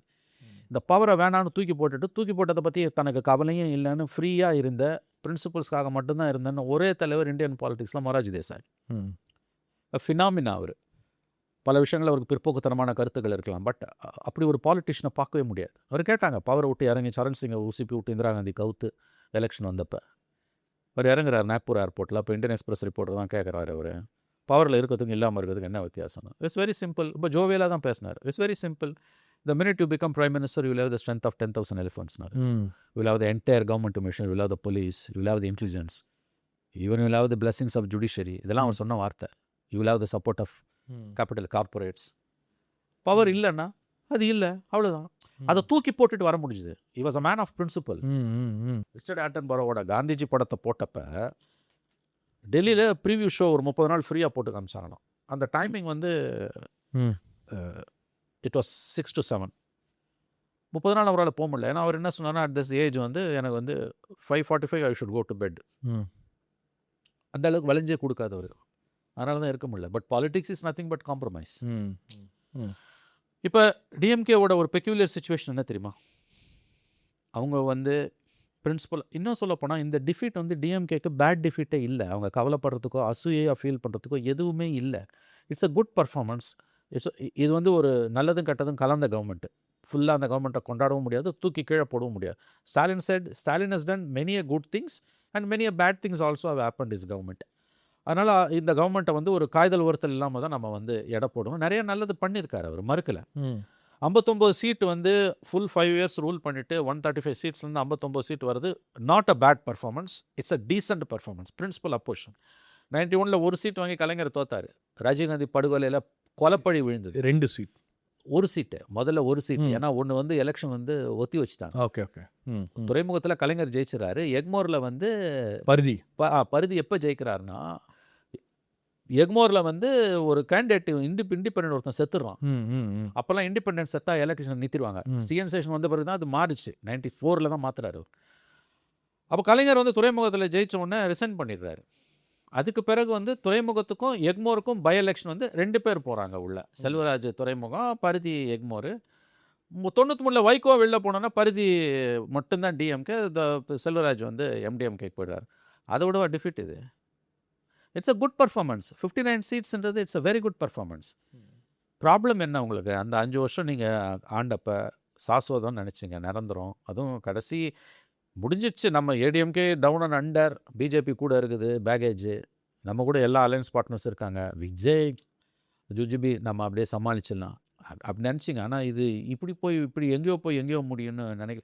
அதனால தான் சொல்கிறேன், இன்ன வரைக்கும் ரிசல்ட்டை a section of the party, they are the power within the party நான் சொல்கிறேன், டைஜஸ்ட் பண்ண முடியல. Politicians should digest the reality. Otherwise, it's not good for neither their health, personal health, nor for the party's health. But precisely அதான் இன்னைக்கு சிக்கல். நீங்கள் தவேகாவை வந்து ரொம்ப குறைச்சி மதிப்பிட்டாங்க, ரொம்ப எக்ஸ்ட்ரீமாக குறைச்சி மதிப்பிட்டாங்க. ரெண்டாவது, தாவேக்கான்றது ஒரு பொருட்டே கிடையாது. நீங்கள் ஒரு ஆளே இல்லை. அவங்க வந்து 10 சீட்டு ஜெயிச்சாங்கன்னா பார்த்துக்கலாம் அப்படி. நம்ம ஜேர்னலிஸ்ட்டாக பேசினாங்க 2 சீட்டு ஜெயிப்பாங்கன்னாங்க. பார்த்தவன்லாம் சொல்கிறான் 10 பேரில் 2 பேரை தவிர 8 பேர் சொல்கிறான் தாவேக்காக ஓட்டு போடுவேன்னு. நீ என்ன சொல்கிற? மைக்கு பிடிச்சிக்கிட்டு 2 சீட்டு ஜெயிப்பாங்கன்ற.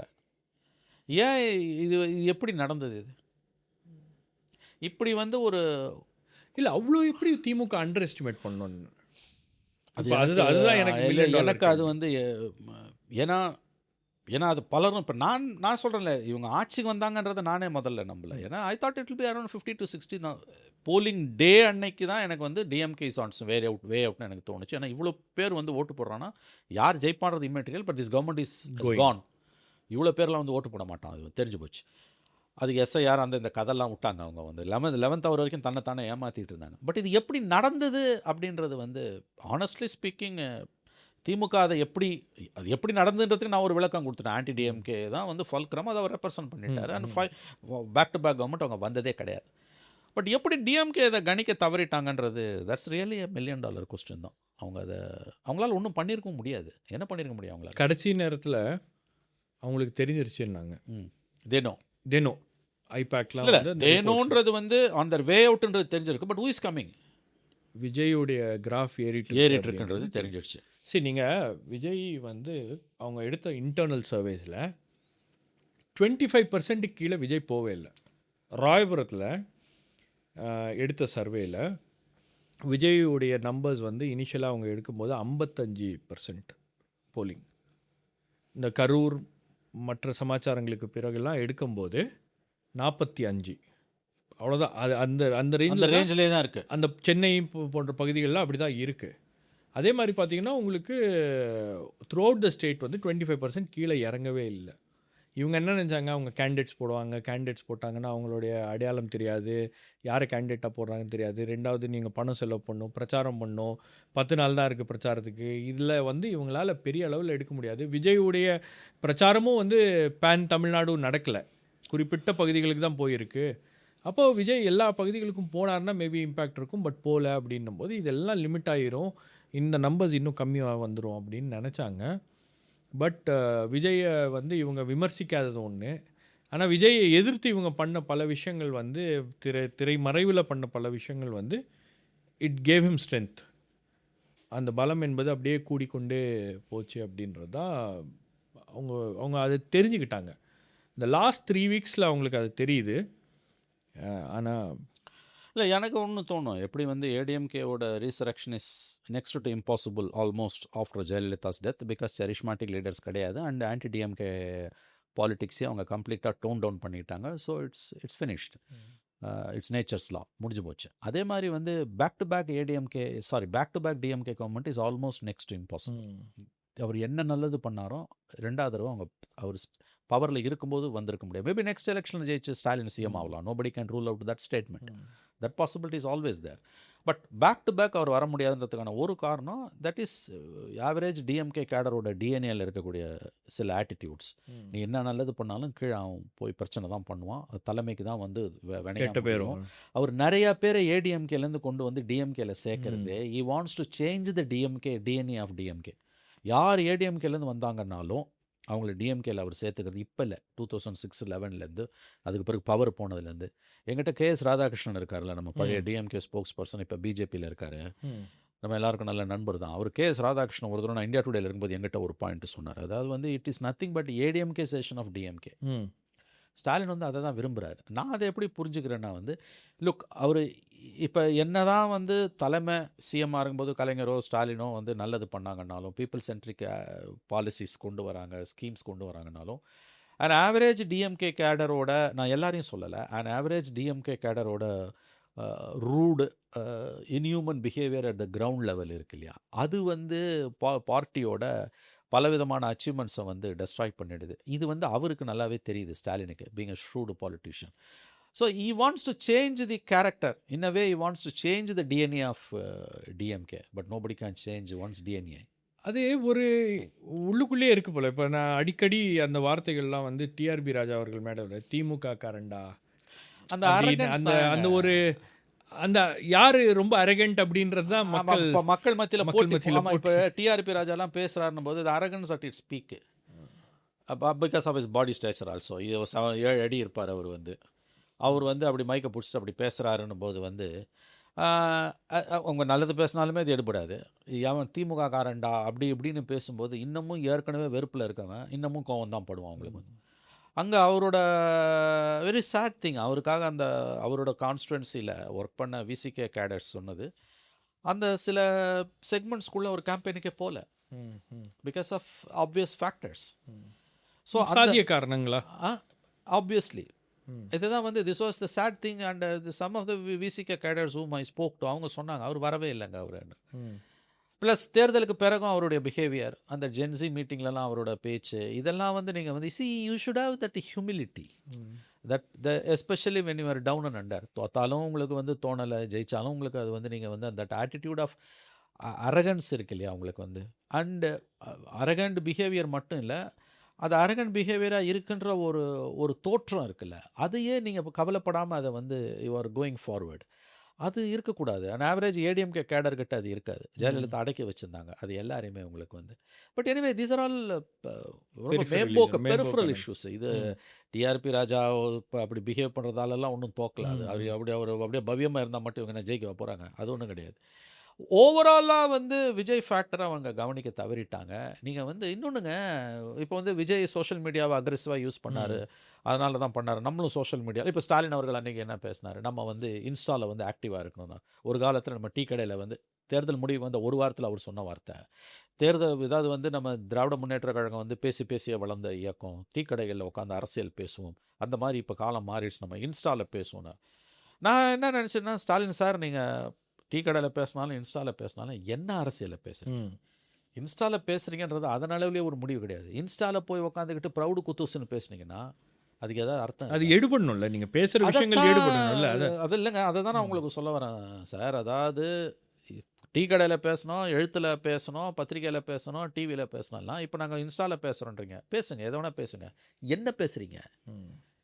அங்கே போய் உக்காந்துக்கிட்டு உங்கள் கட்சி உங்கள் குடும்ப பெருமையையும் நீங்கள் வந்து நான் ப்ரௌடு குத்தூசுன்றதையும் வாரிசு அரசியலையும் நியாயப்படுத்தி பேசணும். Polity is full of dynasties.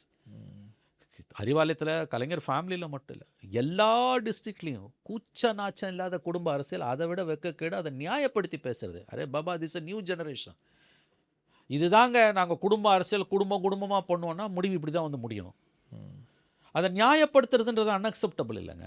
ஏங்க இது வந்து ஒரு வந்து இது எப்படி அன்அவாய்டபிள், நாங்கள் கொஞ்சம் கொஞ்சமாக இதை மாற்றுறோம், நாங்கள் வந்து இதை வந்து இப்படியே இருக்காது, நெப்போட்டிசம் வந்து யூ cannot allow டைனாஸ்டிக் பாலிடிக்ஸ்ன்றது ஆல் இண்டியா ஃபினாமினா, எங்களை மட்டும் சொல்லாதீங்க, but we do agree that it is a ப்ராப்ளம்னு ஒரு அந்த ஹியூமிலிட்டி இருந்ததுன்னா கூட வந்து ஒரு 10 பேராது யோசிப்பான்.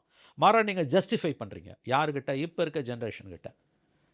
நான் அதை தான் உங்களுக்கு சொன்னேன், அவர் ஸ்டாலினை கொண்டு வந்தார், ஆனால் பப்ளிக் பர்செப்ஷனில் அவர் எவ்வளோ பெரிய லீடர்னா கலைஞர், அவர் ஸ்டாலினை வந்து அந்த ஃபோட்டோ நீங்கள் நானுமே ஃபீல்டில் இருந்திருக்கோம் 2006 and 11 3 வருஷம் லோக்கல் அட்மினிஸ்ட்ரேஷன், அப்புறம் டெபுட்டி சிஎம் 2 இயர்ஸ். அந்த 5 வருஷத்தில் ஸ்டாலினும் கலைஞரும் இருக்கிற ஃபோட்டோஸை விரல் விட்டு எண்ணிடலாம். நீங்கள் கோபாலபுரம் வீட்டில் ஒரு முதலமைச்சராக இருக்கும்போது முதல்ல கீட்டிங்கில் முடிஞ்ச உடனே இவர் துணை முதலமைச்சராக எம்.கே. ஸ்டாலின் இருப்பார், கிளம்பி போயிடுவார். போனதுக்கு அப்புறம் தான் கலைஞர் எங்கேயாச்சும் போகணுன்னா தனியாக வருவார். எந்த இடத்துலையும் அவர் வந்து அந்த இமேஜ் கான்ஷியஸில் அதை தான் நான் சொன்னேன், அந்த ஃபோட்டோவில் மகனை வந்து டெபுட்டி சிஎம்மை வந்து கூட நிற்கிற ஃபோட்டோஸு விரல் விட்டு நீங்கள் எண்ணிடலாம். அவருக்கு அந்த கான்ஷியஸ் இருந்தது அவருக்கு. அவர் அதனால தான் அவ்வளோ பெரிய சிகரங்கள் அவரால் அடைய முடிஞ்சது. அவர் அடைஞ்ச தோல்வி, அவர் அடைஞ்ச வெற்றி எல்லாம் யாராலையுமே நினச்சி பார்க்க முடியாது. இந்த 5 வருஷம் என்ன நடந்தது? நீங்கள் எப்படி வந்து ஒன்றாவே இருந்தீங்க, எப்படி அந்த கான்ஷியஸ் வந்து ப்ரமோஷன், ஏன் ப்ரமோஷன் டெபுட்டி சிஎம் நம்ம இங்கே பேசியிருக்கோம், நம்ம டெபுட்டி சிஎம்ன்றது வந்து ரொம்ப அன்யூஷுவலாக இருந்தது. அது வந்து அப்போ இந்த தோல்விக்கு அதெல்லாம் ஒரு காரணம். In fact I was told that அந்த அவரை வந்து டெபுட்டி சிஎம் ஆக்குற அந்த ப்ரமோஷனை வந்து அவர் ஏற்றுக்கல. He was hesitant. அவருக்கு தெரியுது இது ஒரு பேக் ஃபயர் ஆகும். But he was helpless. He become a prisoner of his own positions under various குவார்ட்டர்ஸ்லேருந்து. He was under pressure. But அதுக்கான ப்ரைஸ் அவர் மட்டும் கொடுக்கல, ஒரு பார்ட்டியும் கொடுக்குது. இந்த ரிசல்ட்ஸ் வந்ததுக்கப்புறம் ஒரு பெரிய ஷிஃப்ட் ஒன்று திமுக கூட்டணியிலேயே நடந்தது. ஒன்று என்னென்னா, கூட்டணி கட்சிகள், திமுகவுடைய கூட்டணி கட்சிகள், காங்கிரஸ் ஆப்வியஸ்லி வெளியே வந்துட்டாங்க. மற்ற கட்சிகள்லாம் ஒரு ரிலக்டன்ஸ் இருந்துச்சு தாவேக்காவை சப்போர்ட் பண்ணுறதா இல்லையான்னு. பட் வேறு சில காரணங்களுக்காக அவங்க தாவேக்காவை சப்போர்ட் பண்ணக்கூடிய அந்த ஸ்டாண்ட் எடுத்தாங்க. அதில் எல்லா கட்சிகளும் வந்து ரொம்ப மையமாக முக்கியமாக சொல்லக்கூடிய ஒரு காரணம் என்னன்னா, திமுக அதிமுக இணைந்து அதிமுகவுடைய முதலமைச்சராக திரு இபிஎஸ் அவர்களை பதவிக்கு கொண்டு வருது அப்படின்னு அந்த நடவடிக்கை.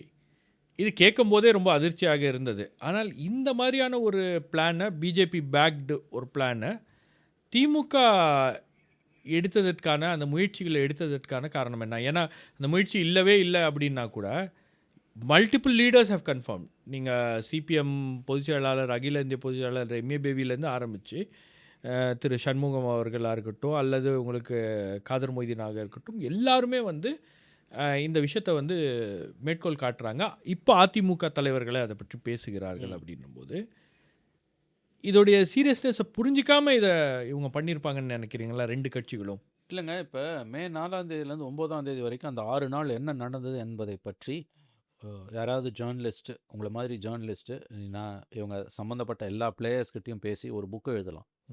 அவ்வளோ நடந்திருக்கு அன்றைக்கி.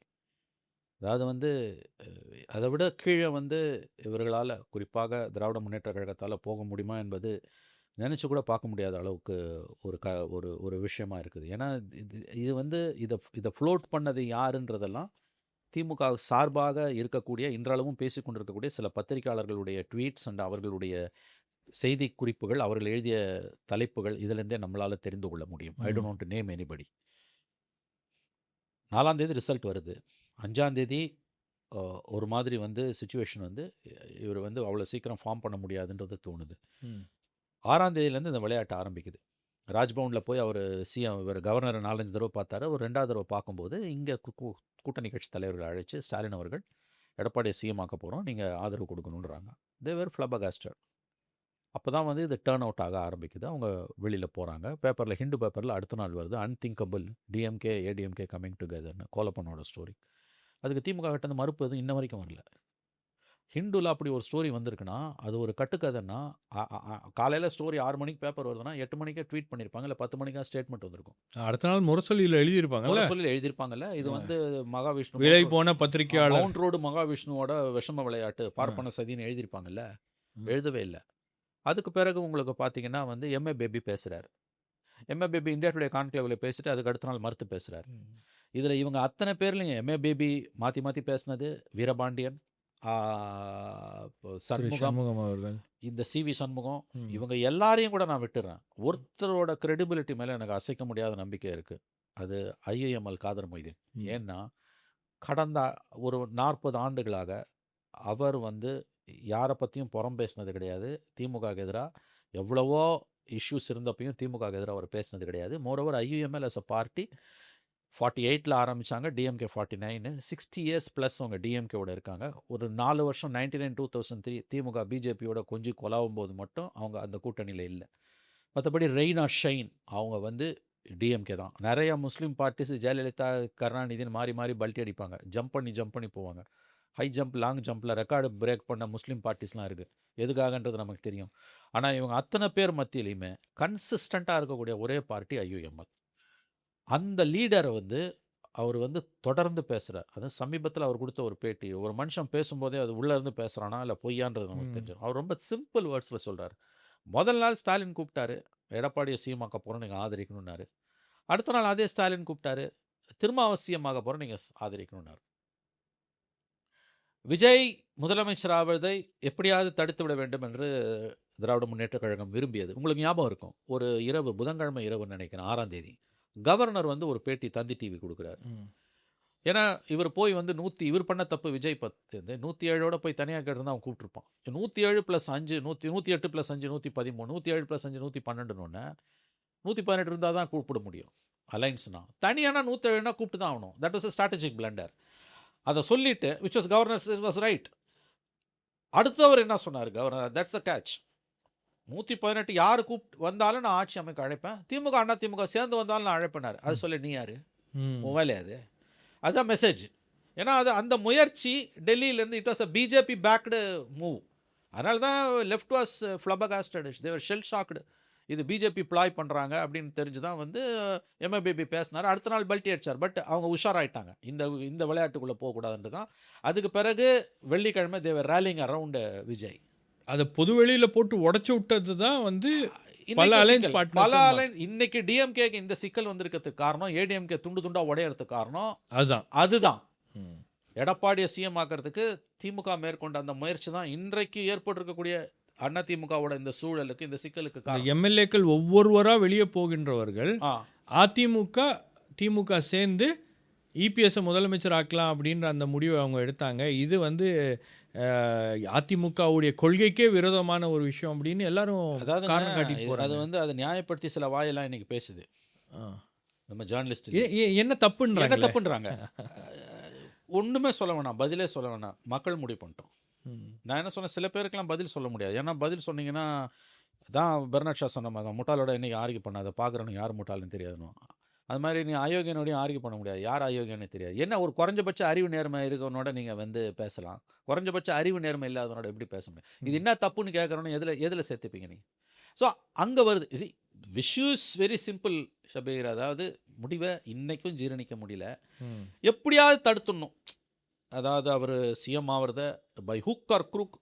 ஏங்க ஏடிஎம்கேவோட சேர்ந்து நாங்கள் இந்த கவர்மெண்ட்டை ஃபார்ம் பண்ண விடாமல் தடுப்போன்ற ஒரு எண்ணம் as a கான்செப்ட் எப்படிங்க டிஎம்கே லீடர்ஷிப்புக்கு வரும்? நான் கேட்குறேன். அது மறுக்க முடியாதவங்க அப்படி இல்லைன்றது பச்சை பொய்ய சொல்கிறாங்க. It has been proved beyond doubt, corroborative evidence இருக்குது. எல்லாரும் சொல்லிட்டாங்க. அந்த அந்த அந்த அந்த ஓரங்க நாடகத்தின் அத்தனை நடிகர்களும், ஓரங்க இல்லை, அந்த நாடகத்தோட அத்தனை நடிகர்களும் சொல்லிட்டாங்க இந்த மாதிரியான ஒரு ப்ரப்போசலை வந்து அவர் முன் வச்சார் அப்படின்றது. அதை அவங்களால மறுக்க முடியாது, ஒரு கட்டத்துக்கு மேலே மறுக்க முடியாது. டைவர்ஷனரி டாக்டிக்ஸ் தான் பண்ண முடியும். நான் கேட்குறது, இப்படி ஒரு ஐடியா, அவ்வளோ பெரிய ஒரு லீடர், முன்னாள் முதலமைச்சர், அன்றைக்கி அவர் தான் CM, such a tall leader, அவர் வந்து ஆல் இண்டியா லெவலில் ஒரு பெரிய தலைவர் ஸ்டாலின் அவர்கள், எப்படி அவங்களுக்கு தோணுச்சு? நான் இன்னொன்று கேட்குறேங்க, வெரி சிம்பிள் கொஸ்டினுங்க. அவங்க DMK, with all due respect to the former chief minister மு.க. ஸ்டாலின் அவர்களுக்கும் திமுக நண்பர்களுக்கும் கேட்குறேன், விஜய் பதவியேற்பு விழாக்கு அன்றைய முதலமைச்சர் மு.க. ஸ்டாலின் ஏன் போகவில்லை? ஐயா, நீங்கள் முதலமைச்சர் ஆகும்போது எடப்பாடி கலந்துக்கிட்டார்ல, பழைய கதையை விடுங்க. எம்ஜிஆர் கருணாநிதி, ஜெயலலிதா கருணாநிதி வன்மத்தை விடுங்க. அதுக்கு பிறகு நீங்கள் ஒரு புதிய அத்தியாயத்தை எழுதுனீங்க. இப்போ ஜெயலலிதா சிஎம் அம்மெல்லாம் நீங்கள் போயிருங்க, அப்பா கலைஞர் இருக்கும்போது கூட அவர் போல் நீங்கள் போனீங்க, which is a good gesture. Edappadi CM ஆகும்போது அது வேறு சுச்சுவேஷனு, ஃபைன், விட்டுருங்க அதை. ஆனால் ஜெயலலிதா நீங்கள் சிஎம் ஆகும் பதவி ஏற்கும்போது அன்றைய முதலமைச்சர் எடப்பாடி வந்தார்ல, விஜய் சிஎம் ஆகும்போது புரோட்டோகால் டிபார்ட்மெண்ட்டில் formal invitations were extended to 3 chief ministers, former chief ministers Edappadi and OPS, the present அன்றைய சீஃப் மினிஸ்டர் அந்த ஸ்டாலின் அவர்கள். எடப்பாடி வராட்டி கூட பரவாயில்ல, அவர் அதுக்கு முன்னால் இருந்தவர். ஒரு சிட்டிங் சிஎம் ஒரு நியூ இன்கம்பென்ட் வரும்போது அந்த நிகழ்ச்சியில் கலந்து கொள்ள வேண்டும் என்பது மினிமம் கர்ட்டசி. அந்த கர்ட்டசியை வந்து திராவிட முன்னேற்ற கழகம் விஜய்க்கு ஏன் கொடுக்க மறுத்தது? அங்கேருந்து ஆரம்பிக்குது பிரச்சனை. நீங்கள் அங்கே அந்த வன்மம் அங்கேருந்து தான் வருது. ஏன் நீங்கள் இது வந்து நான் சொல்கிறேங்க, இந்த எலக்ட்ரல் ப்ராசஸில் உங்களுக்கு சந்தேகம் இருக்குது, இவிஎம் டேம்பரிங் அல்லது வந்து பணம் கொடுத்து ஜெயிச்சிட்டான், அப்படி ஏதாவது வந்து இந்த எலக்ட்ரல் ப்ராசஸில் உங்களுக்கு சந்தேகம் இருந்து நீங்கள் போகாமல் இருந்தீங்கன்னா தட் இஸ் 10% லாஜிக். இந்த எலக்ட்ரல் ப்ராசஸில் உங்களுக்கு சந்தேகமே இல்லை, nobody has questioned the probity of the elections. அப்படி இருக்கும் பொழுது அந்த பதவியேற்பு விழாவுக்கு நீங்கள் ஏன் போகல? அங்கேருந்து ஆரம்பிக்குது. அதுக்கு பிறகு தொடர்ந்து கவர்மெண்ட்டு கவுந்துரும்னு பேசுறது, கடைசியாக வந்து கவுந்து போச்சு அது ஒன்று தான் பேசலை, கவுந்துருச்சு கவுரப்போது எல்லாரும் தயாராகுங்கன்னும் பொழுது what impression it will send outside? நீங்கள் அதிகாரிகளை அது ஒரு விதமாக அச்சத்தில் வைக்கும். ஆமாம், ஏன்னா இன்னைக்கு இந்த கவர்மெண்ட் பேச்சை கேட்டுட்டு அதிகாரிகள் ஏதாவது பண்ணிட்டு ஆமாம், ஒரு 6 மாசத்துல வேற ஒரு ஒருவேளை கவர்மெண்ட் கவுந்துருது, புது கவர்மெண்ட் வராங்க. ஆமாம், அப்போ இவங்க வந்துட்டாங்கன்னா ஏதாவது பிரச்சனை ஆகுமா அப்படின்றது ஒன்று.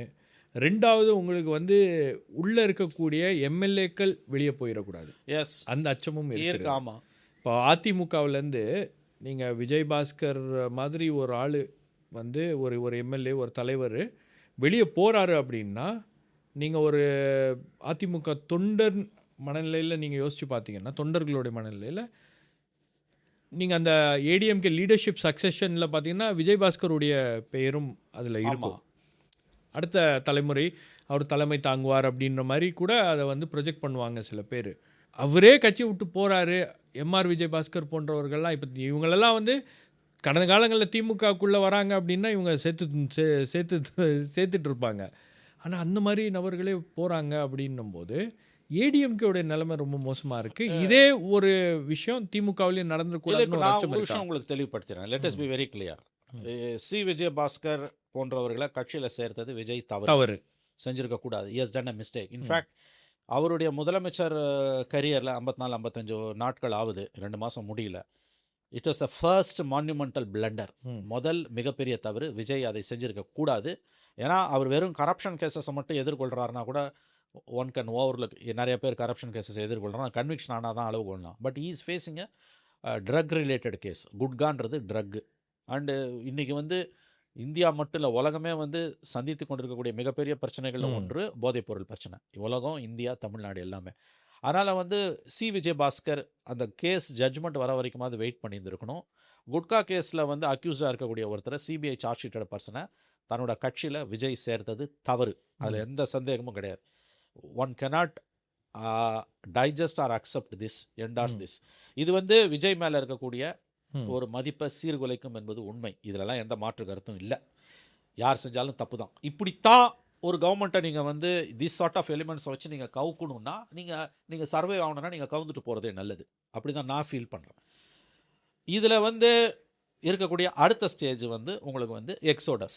எக்ஸோடஸில் வந்து ரெசிக்னேஷன் பண்ணிட்டு வரவனை யாருமே தடுக்க முடியாது. எனக்கு தெரிஞ்சு resignation is a resignation.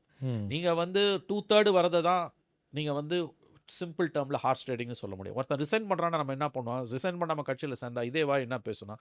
Okay, நான் அந்த ரிசைன்மெண்ட்டு போடானுவேன். அவன் ரிசைன்மெண்ட்டு போகிறான். பீப்புள்ஸ் கோர்ட்டில் நீங்கள் அதை டிசைட் பண்ணுங்கள். பட் இது என்லெஸ்ஸாக போகக்கூடாது. There should be a full stop at somewhere. இது வந்து கண்டிப்பாக வந்து இந்த கவர்மெண்ட்டோட இமேஜை வந்து பாதிக்க தான் செய்யும். இந்த எக்ஸோடஸை பொறுத்த வரைக்கும் ADMK exodus is easily understandable. ஏன்னா அந்த கட்சியால் பவர் இல்லாமல் இருக்க முடியாது. 2 consecutive 5 times பவர் இல்லாமல் இருந்ததில்லை. ரெண்டாவது, இன்றைக்கி வந்து பார்ட்டி இஸ் கொலாப்சிங். ஏதாவது ரீசரக்ஷனுக்கான வாய்ப்பே கிடையாது.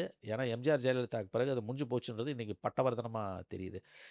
ஐ டோன்ட் நோ அபவுட் டிஎம்கே வந்து, பட் தெர் ஆர் மெனி மர்மரிங்ஸ்ன்றாங்க உள்ளுக்குள்ளே. அது எல்லாரும் நினைக்கிற மாதிரி ஏடிஎம்கே மட்டும்தான் கொலாப்சிங் இல்லை. டிஎம்கேக்குள்ளே தெர் ஆர் மெனி இஷ்யூஸ். ஒரு ஸ்பார்க்கு தான் தேவை.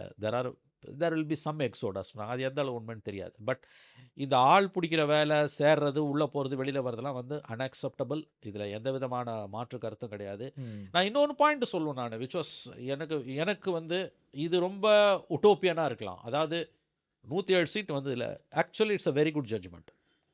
ஒரு 118 வந்தாலும் ப்ரூட்டலாக போவீங்க. அது கம்மியாக வந்ததுன்னா ஆள முடியாது. ஒரு check and balance nature has given it. It not by choice but chance. என்னன்னா அவர் என்ன பண்ணியிருக்கணும், அந்த டிடிவி எம்எல்ஏவெல்லாம் இவங்க மிஸ்சீஃப் பண்ணியிருக்காங்க. தப்பு, அது செஞ்சுருக்கக்கூடாது. அது ஆள் பிடிக்கிற வேலை தான். என்ன பண்ணியிருக்கணும், 107 இஸ் அ பியூட்டிஃபுல் ஜட்ஜ்மெண்ட்.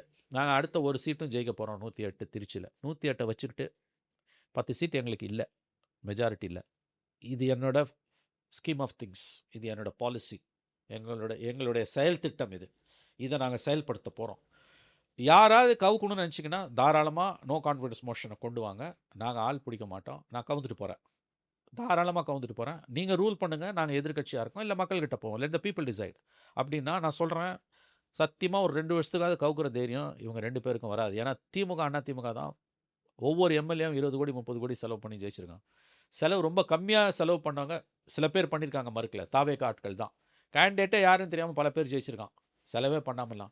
இந்த ஷார்ட் ட்ரீட்மெண்ட்டை கொடுத்துருக்கணும். அதாவது ஒரு பிரின்சிபிள்டு ஸ்டாண்டு, அதாவது 35% பீப்புள்ஸ் மேண்டேட்டு. எங்களோட இது பாலிசி ஸ்டேட்மெண்ட், இதுதான் எங்களோட செயல் திட்டம், plan of action. This is our plan of action. நாங்கள் இதுபடி தான் செய்ய போகிறோம். நான் மைனாரிட்டி கவர்மெண்ட்டாகவே ரன் பண்ணுறேன். யாராவது ஆதரிக்கிறதுனா ஒரு வெல் அண்ட் குட், நாங்கள் வரவேற்கிறோம். ஆனால் நாங்கள் ஆள் பிடிக்கிற வேலையில் இறங்க மாட்டோம். எனி டைம் நீ கவுக்கலாம். இன்னும் சொல்லப்போனால் நான் இல் கோ ஸ்டெப் ஃபர்தர். 6 மந்த்ஸுக்கு வந்து ஒரு நோ கான்ஃபிடன்ஸ் மோஷன் மூவ் பண்ண முடியாதுன்னா 3 மாதத்தில் பிரச்சனை பயமுறுத்துறாங்கன்னா மூவ் பண்ணு, ஸ்பெஷல் பர்மிஷன் கொடுத்து. நீ எந்த நேரமும் என்னை கவுக்கிறதுக்கு, நான் கவுந்துறதுக்கு, பதவி விட்டு இறக்கிறதுக்கு தயாராக இருக்குன்ற ஒரு மாரல் ஹை கிரவுண்டை, இது உட்டோப்பியனாக இருக்கலாம், இந்த ஹை கிரவுண்டை எடுத்திருந்தாங்கன்னா அவங்களோட சர்வைவல் ரேட் அதிகமாக இருக்குன்னு எனக்கு தோணுது. அதாவது கவுக்கிறது யார் கவுப்பா? திமுக அண்ணா திமுக 2 பேர் தான் கவுக்க முடியும், மற்றவங்களை யாருக்கு நம்பர்ஸ் கிடையாது. இன்னொன்று ஞாபகம் வச்சுக்கோங்க, இந்த அசம்பிளியோட நம்பர்ஸில் யாராவது ஒருத்தர் ஃபார்ம் பண்ண முடியும்னா அது தாவேகா மட்டும்தான் ஃபார்ம் பண்ண முடியும். அவங்க 2 பேருக்கு நம்பர்ஸ் கிடையாது. 107 வந்து 118 நோக்கி போகிறது ஈஸி, 59ம் 47ம் இம்பாசிபிள். இப்போ போய் எடப்பாடியெல்லாம் இவங்க ஆதரிக்க முடியாது, அதெல்லாம் வந்து முடிஞ்சு போச்சு, வேறு எக்ஸ்போஸ் தரவுலி. அப்போ கௌர போதுன்னு தெரிஞ்சதுன்னா நாளைக்கு காலைல 11 மணிக்கு நோ கான்ஃபிடன்ஸ் மோஷன்னா சத்தியம் பண்ணி சொல்கிறேன், டிஎம்கேல ஏடிஎம்கேல 10 எம்எல்ஏவாவது தலா வந்து ஆப்சென்ட் ஆகிடுவோம். ஏன்னா கவுந்து போச்சுன்னா elections are the only solution. Election உடனே வராது கண்ணு, 1 வருஷம் வரைக்கும் நீங்கள் இழுக்கலாம் எலெக்ஷனை. Modi's choice election. இப்போ இந்த மாதம் கவுந்து போகுது ஜூலைனா, அடுத்த ஜூலை இல்லை ஆகஸ்ட் கூட எலெக்ஷன் வரும். உங்கள் இது ஜனாதிபதி ஆட்சி போட்டு கேபினெட்டில் போட்டு எக்ஸ்டெண்ட் பண்ணிகிட்டே போயிட்டு இருப்பான். அப்போ இவ்வளோ செலவு பண்ணிங்களா, அது என்ன கதை? ஸோ ஒரு விதத்தில் நான் எப்படி ஃபீல் பண்ணுறேன்னா வந்து, again I am reiterating, it's an utopian concept தான். 107 is a very good number. எனக்கு நம்பர் இல்லைங்க, நான் வந்து இது தாங்க செய்ய போகிறேன். நீங்கள் ஆதரிச்சா ஆதரிங்க, இல்லைன்னா நீங்கள் சொன்னீங்கல்ல, எனக்கு வந்து என்னோட பினக்கல் ஆஃப் மை கரியர் வரானீங்க, 250 கோடி சம்பளம் எனக்கு, நான் பெரிய என்னோட விட்டுட்டு வரேன்னீங்களா, அதை வந்து மதர் நேச்சர் இஸ் டெஸ்டிங். போங்க மக்கள்கிட்ட போங்க, இது தாங்க எங்கள் பாலிசி, நீங்கள் ஆதரிங்க, எதிர்த்துட்டு போங்க. ஒரு எம்எல்ஏக்கு தைரியம் வராது இந்த கவர்மெண்ட்டை அட்லீஸ்ட் 2 இயர்ஸ் கவுக்கிறதுக்கு. அதுக்குள்ளே பெர்ஃபார்ம் பண்ணி காமிங்க. I think they have lost a golden சான்ஸ்னு சம்டைம்ஸ் எனக்கு தோணும். But this is practical politics. நீங்கள் இன்னொன்று நான் சொல்லிடுறேன், அதாவது வந்து ரெசிக்னேஷன் இஸ் அ ரெசிக்னேஷன்னு நான் சொன்னாலுமே வந்து ப்ராடர் சென்ஸில் வந்து தொடர்ந்து இது நடக்குதுன்னா it will come under horse ட்ரேடிங்ன்ற கான்செப்டில் தான் வரும். The government will lose its credibility. This nonsense should stop. ஏன்னா வந்து தமிழ்நாடு இஸ் பிகமிங் அ லாஃபிங் ஸ்டாக் இந்த ஐஸ் ஆஃப் த கண்ட்ரி. அதாவது ஒரு காரி துப்புறான். நீங்கள் வந்து ஒரு மேண்டேட் வந்திருக்குது, இங்கேருந்து 4 பேர் ரிசைன் பண்ணுறது, அங்கேருந்து ஒருத்தன் ஓடி வருது, இங்கேருந்து ஒருத்தன் அங்கே ஓடுறது, இன்னொருத்தன் நான் எங்கே இருக்கேன்னு எனக்கே தெரியலன்றது, அவர் எங்கே இருக்குன்னு அவருக்கே தெரியல. என்னங்க இது? அப்போ இது வந்து இது வரைக்கும் செகண்ட் அப்போசிஷன் பார்ட்டியில் நடக்குது. Day is not far away இது ஃபஸ்ட் பார்ட்டியில் டிஎம்கேல நடக்கிறதுக்கும். ஏன்னா வந்து பவர் இருந்தது உங்ககிட்ட 5 வருஷம், இன்றைக்கி பவர் இல்லைன்னும் போது நீங்கள் ஏதாவது ஒரு ஸ்டாண்ட் எடுக்கணும். தினம் கவர்மெண்ட்டு கவுந்துரும்லாம் பேசிக்கிட்டு இருந்தீங்கன்னா வந்து it will destabilise not only the ruling party and the system but also your party. கவுந்துரும்னா அடுத்து என்னங்க? எந்த ஒரு ஐடியாவில் ஸ்டாலின் அவர்கள், மு.க. ஸ்டாலின் அவர்கள் கவர்மெண்ட்டு எந்த நேரமும் கவுந்துரும்னு சொல்கிறாரு. ஐயா கவுந்துருதுயா, அடுத்து என்னய்யா? நீங்கள் வரப்போகிறீங்களா? இல்லையே. அப்போ இது என்ன மெசேஜாக இப்போ இருக்க டிஎம்கே எம்எல்ஏ அவன் 20 கோடி 30 கோடி செலவு பண்ணிடுறான், அவனுக்கு என்ன மெசேஜ் நீங்கள் கொடுக்குறீங்க? ஒரு எம்எல்ஏக்கு நீங்கள் எலெக்ஷன் வரதில் விருப்பம் கிடையாது, யார் செலவு பண்ணுவான்? ஆகவே அலோவ் பண்ணுங்க, நம்ம சொல்கிறது அதுதான். You allow him to rule, you allow him to do mistakes. ஒரு ஃபேமஸ் மூவியில் நெப்போலியன் மூவியில் வரும், நெப்போலியன் சொல்கிறதா வரும் அது. It's bad manners to disturb your enemy especially when is doing mistakes. It's bad manners to do it's bad manners to disturb your enemy when is doing especially doing mistakes. கொஞ்சம் கொஞ்சமாக தவறு நடக்குதுல்ல, allow him to do mistakes. நான் கவுந்துருன்றது boomerang ஆகும். இல்லை, இந்த திமுக அதிமுக கூட்டணி அப்படின்ற ஒரு கான்செப்டுக்கே, அப்படின்ற ஒரு தீம்க்கே திமுக அக்ரி பண்ணது அதிமுக அக்ரி பண்ணதுக்கு ஒரு மைய காரணம் இருக்குது. ஏன்னா ஒரு கோட் வந்து ஹிந்துவில் எழுதியிருப்பாங்க, if you allow Vijay to form the government, he is going to be there for next 10 to 15 years. கஷ்டம். அப்படிலாம் என்னால் வந்து இல்லை, அது அந்த மாதிரி ஒரு பயம் fear உங்களுக்கு இருக்கா? இருக்கு. அந்த மாதிரி ஒரு ஃபியர் அது இருக்கா? அது உண்மை. அந்த ஃபியர் இருக்கலாம். ஏன் அந்த பயம் வருது? 5 வருஷத்தில் கவர்மெண்ட் மாறிச்சுல. 91 என்ன மேண்டேட்டுங்க அது ஜெயலலிதாக்கு. எக்ஸாக்ட்லி. அதெல்லாம் வந்து நீங்கள் ஸ்கூலில் இருந்திருப்பீங்கன்னா, நல்லா in fact 91 when I came to the field formally, அது என்ன மேண்டேட் அதெல்லாம் வந்து people throng the streets. Jayalalithaa வராங்கன்னா ஸ்ட்ரீட்ஸில் வந்து அப்படியே மக்கள் சாரையாக நிற்பாங்க. அந்த கேட் ரயில்வே கேட் மாதிரி போடுவாங்க, ராஜீவ் அசாசினேஷன் மாதிரி ரயில்வே கேட் போட்டு வச்சுருப்பான். அவ்வளோ ஒரு she was darling of the masses. 5 வருஷத்தில் தூக்கி அடித்தாங்க 5 வருஷத்தில். அடுத்த 5 வருஷத்தில் கொண்டு வந்து உட்கார வச்சாங்க. அதனால் இன்றைக்கி இருக்க சுச்சுவேஷன் வச்சு விஜய் 10 வருஷம் ஆளுவார், இப்போ நான்சென்ஸ் அப்படிலாம் எந்த ப்ரெடிக்ஷனுமே வேண்டாம். இப்போ ஜெயிச்சிருக்காருங்க, 5 வருஷம் ரூல் பண்ணட்டும். You give him the time. மக்கள் ஓட்டு போட்டிருக்காங்க, let him do whatever he wanted to do. நல்லது பண்ணால் தேர்ந்தெடுக்க போகிறாங்க, இல்லைன்னா வீட்டுக்கு அனுப்ப போகிறாங்க. அதை விட்டுட்டு வந்து இந்த 10 வருஷம் ஆளுவார் 5 வருஷம் ஆளுவான்றதும் வந்து ஐ திங்க் இதெல்லாம் வந்து ஓவர் எஸ்டிமேட். அதுக்கெல்லாம் எந்த விதமான முகாந்திரமும் இல்லை. We don't know what is up to. எனக்கு விஜய் யாருன்னே தெரியல. அவருக்கு ஒரு கவர்மெண்ட் இன்றைக்கி மக்கள் கொடுத்துருக்காங்க. It's an historical mandate. Please allow him to rule. This the minimum you can do are you should do. அதுதான் பேசிக் டெமோக்ரஸி. அதை விட்டுட்டு நான் நாளைக்கே கவுத்துருவேன்றது எவ்வளோ முட்டாள்தனமோ, அவர் 10 வருஷம் 15 வருஷம் இருப்பாருன்றதும் இந்த தேதிக்கு முட்டாள்தனம். நமக்கு தெரியாது. We don't know. ஆகவே ஹாவ் எ பேலன்ஸ்டு வியூ. அவர் வந்திருக்காரு, இப்போ தான் வந்திருக்காரு. எந்த ஜட்ஜ்மெண்ட் பாஸ் பண்ணுறதுக்கும் ஒரு 6 months ஆகும். அதை மினிமம் நம்ம அந்த கட்டஸை எக்ஸ்டெண்ட் பண்ண மறுக்கிறோன்னா இது பயத்தில் தான் பண்ணுறாங்க இவங்க. அந்த எடப்பாடியை சிஎம் ஆக்கணும்னு தெரிஞ்சோ தெரியாமலோ திமுக பண்ண it was a monumental blender. எனக்கு தெரிஞ்ச அவங்களோட பொலிட்டிக்கல் ஹிஸ்ட்ரியிலேயே 76 வருஷ பொலிட்டிக்கல் ஹிஸ்ட்ரியில் திராவிட முன்னேற்ற கழகம் செய்த மன்னிக்க முடியாத ஒரு ஹிமாலய தவறு எடப்பாடி பழனிசாமியை முதலமைச்சராக திராவிட முன்னேற்ற கழகம் முயற்சி செய்தது. ஃபார்மலாகவே அவங்க அட்டெம்ப்ட் பண்ணாங்க. அவங்க போய் சொல்லிலாம் தப்ப முடியாது. இது வந்து விரிவாக ஏதாவது ஒரு கட்டத்தில் மேலும் மேலும் பேசத்தான் படும். இது அதை அவங்க செஞ்சுருக்கக்கூடாது. அவங்க அது வந்து ரொம்ப ஷார்ட் சைட்டட் ஒரு வியூ. அது நான் திரும்பவும் சொல்கிறேன், இது ஒரு பெரிய தோல்வியே இல்லை. நான் என்ன கேட்குறேன், அதுக்கான காரணம் என்னன்னு அதை தான் நான் உங்ககிட்டேருந்து தெரிஞ்சுக்க விரும்புகிறேன். அதாவது டிஎம்கே பொலிட்டிக்கலாக திங்க் பண்ணாமல் ரொம்ப எமோஷ்னலாக திங்க் பண்ணிட்டாங்க. இல்லைங்க, சில காரணங்கள் தெரியுங்க, அதை என்னால் சொல்ல முடியாது. அது என்னோட தரத்துக்கும் உகந்ததில்லை. அதை பேசுகிறதுக்கான எந்த விதமான அதிகாரப்பூர்வமான தரவுகளும் என்கிட்ட இல்லை. I have some information which I cannot share with anybody. ஒரு ஹைப்போதிசிஸ் மேபி அவங்க நான் தான் சொல்கிறேனே வந்து more than political in nature, it was personal in nature. It was the ambitions. ரொம்ப டீசெண்டாக சொன்னால் it was ambitions or insecurity of few individuals related issues. அது ரொம்ப இதுவாக சொன்னான். சில தனிப்பட்ட காரணங்கள், தனிப்பட்ட நபர்களுடைய சில தனிப்பட்ட காரணங்களுக்காக. It was on the basis of the personal ego, personal enmity, personal whims and ஃபேன்சின்றது சின்ன வார்த்தை. Personal ego and personal animosity towards each other. This decision was arrived at. It's an institution. DMK is an institution. It's a 76-year-old party. ரொம்ப அழகாக ராஜ்நாத் சிங் கலைஞர் நாணய வெளியீட்டு விழாவில் பேசினார். அவர் சொன்ன ஒரு ஃபேக்சுவலராக 60s ஆரம்பித்த பார்ட்டின்றது இல்லை, 49 ஆரம்பித்த party. But rest was completely correct. உயிர்ப்புடன் இருக்கக்கூடிய ஒரே கட்சி 60 ஆண்டுகளாக 75 ஆண்டுகளாக ஒரே உயிர்ப்புடன் இருக்கக்கூடிய பிராந்திய கட்சி திராவிட முன்னேற்ற கழகம் தான். மற்ற கட்சியெல்லாம் வந்து டைல்யூட் ஆகிடுச்சு.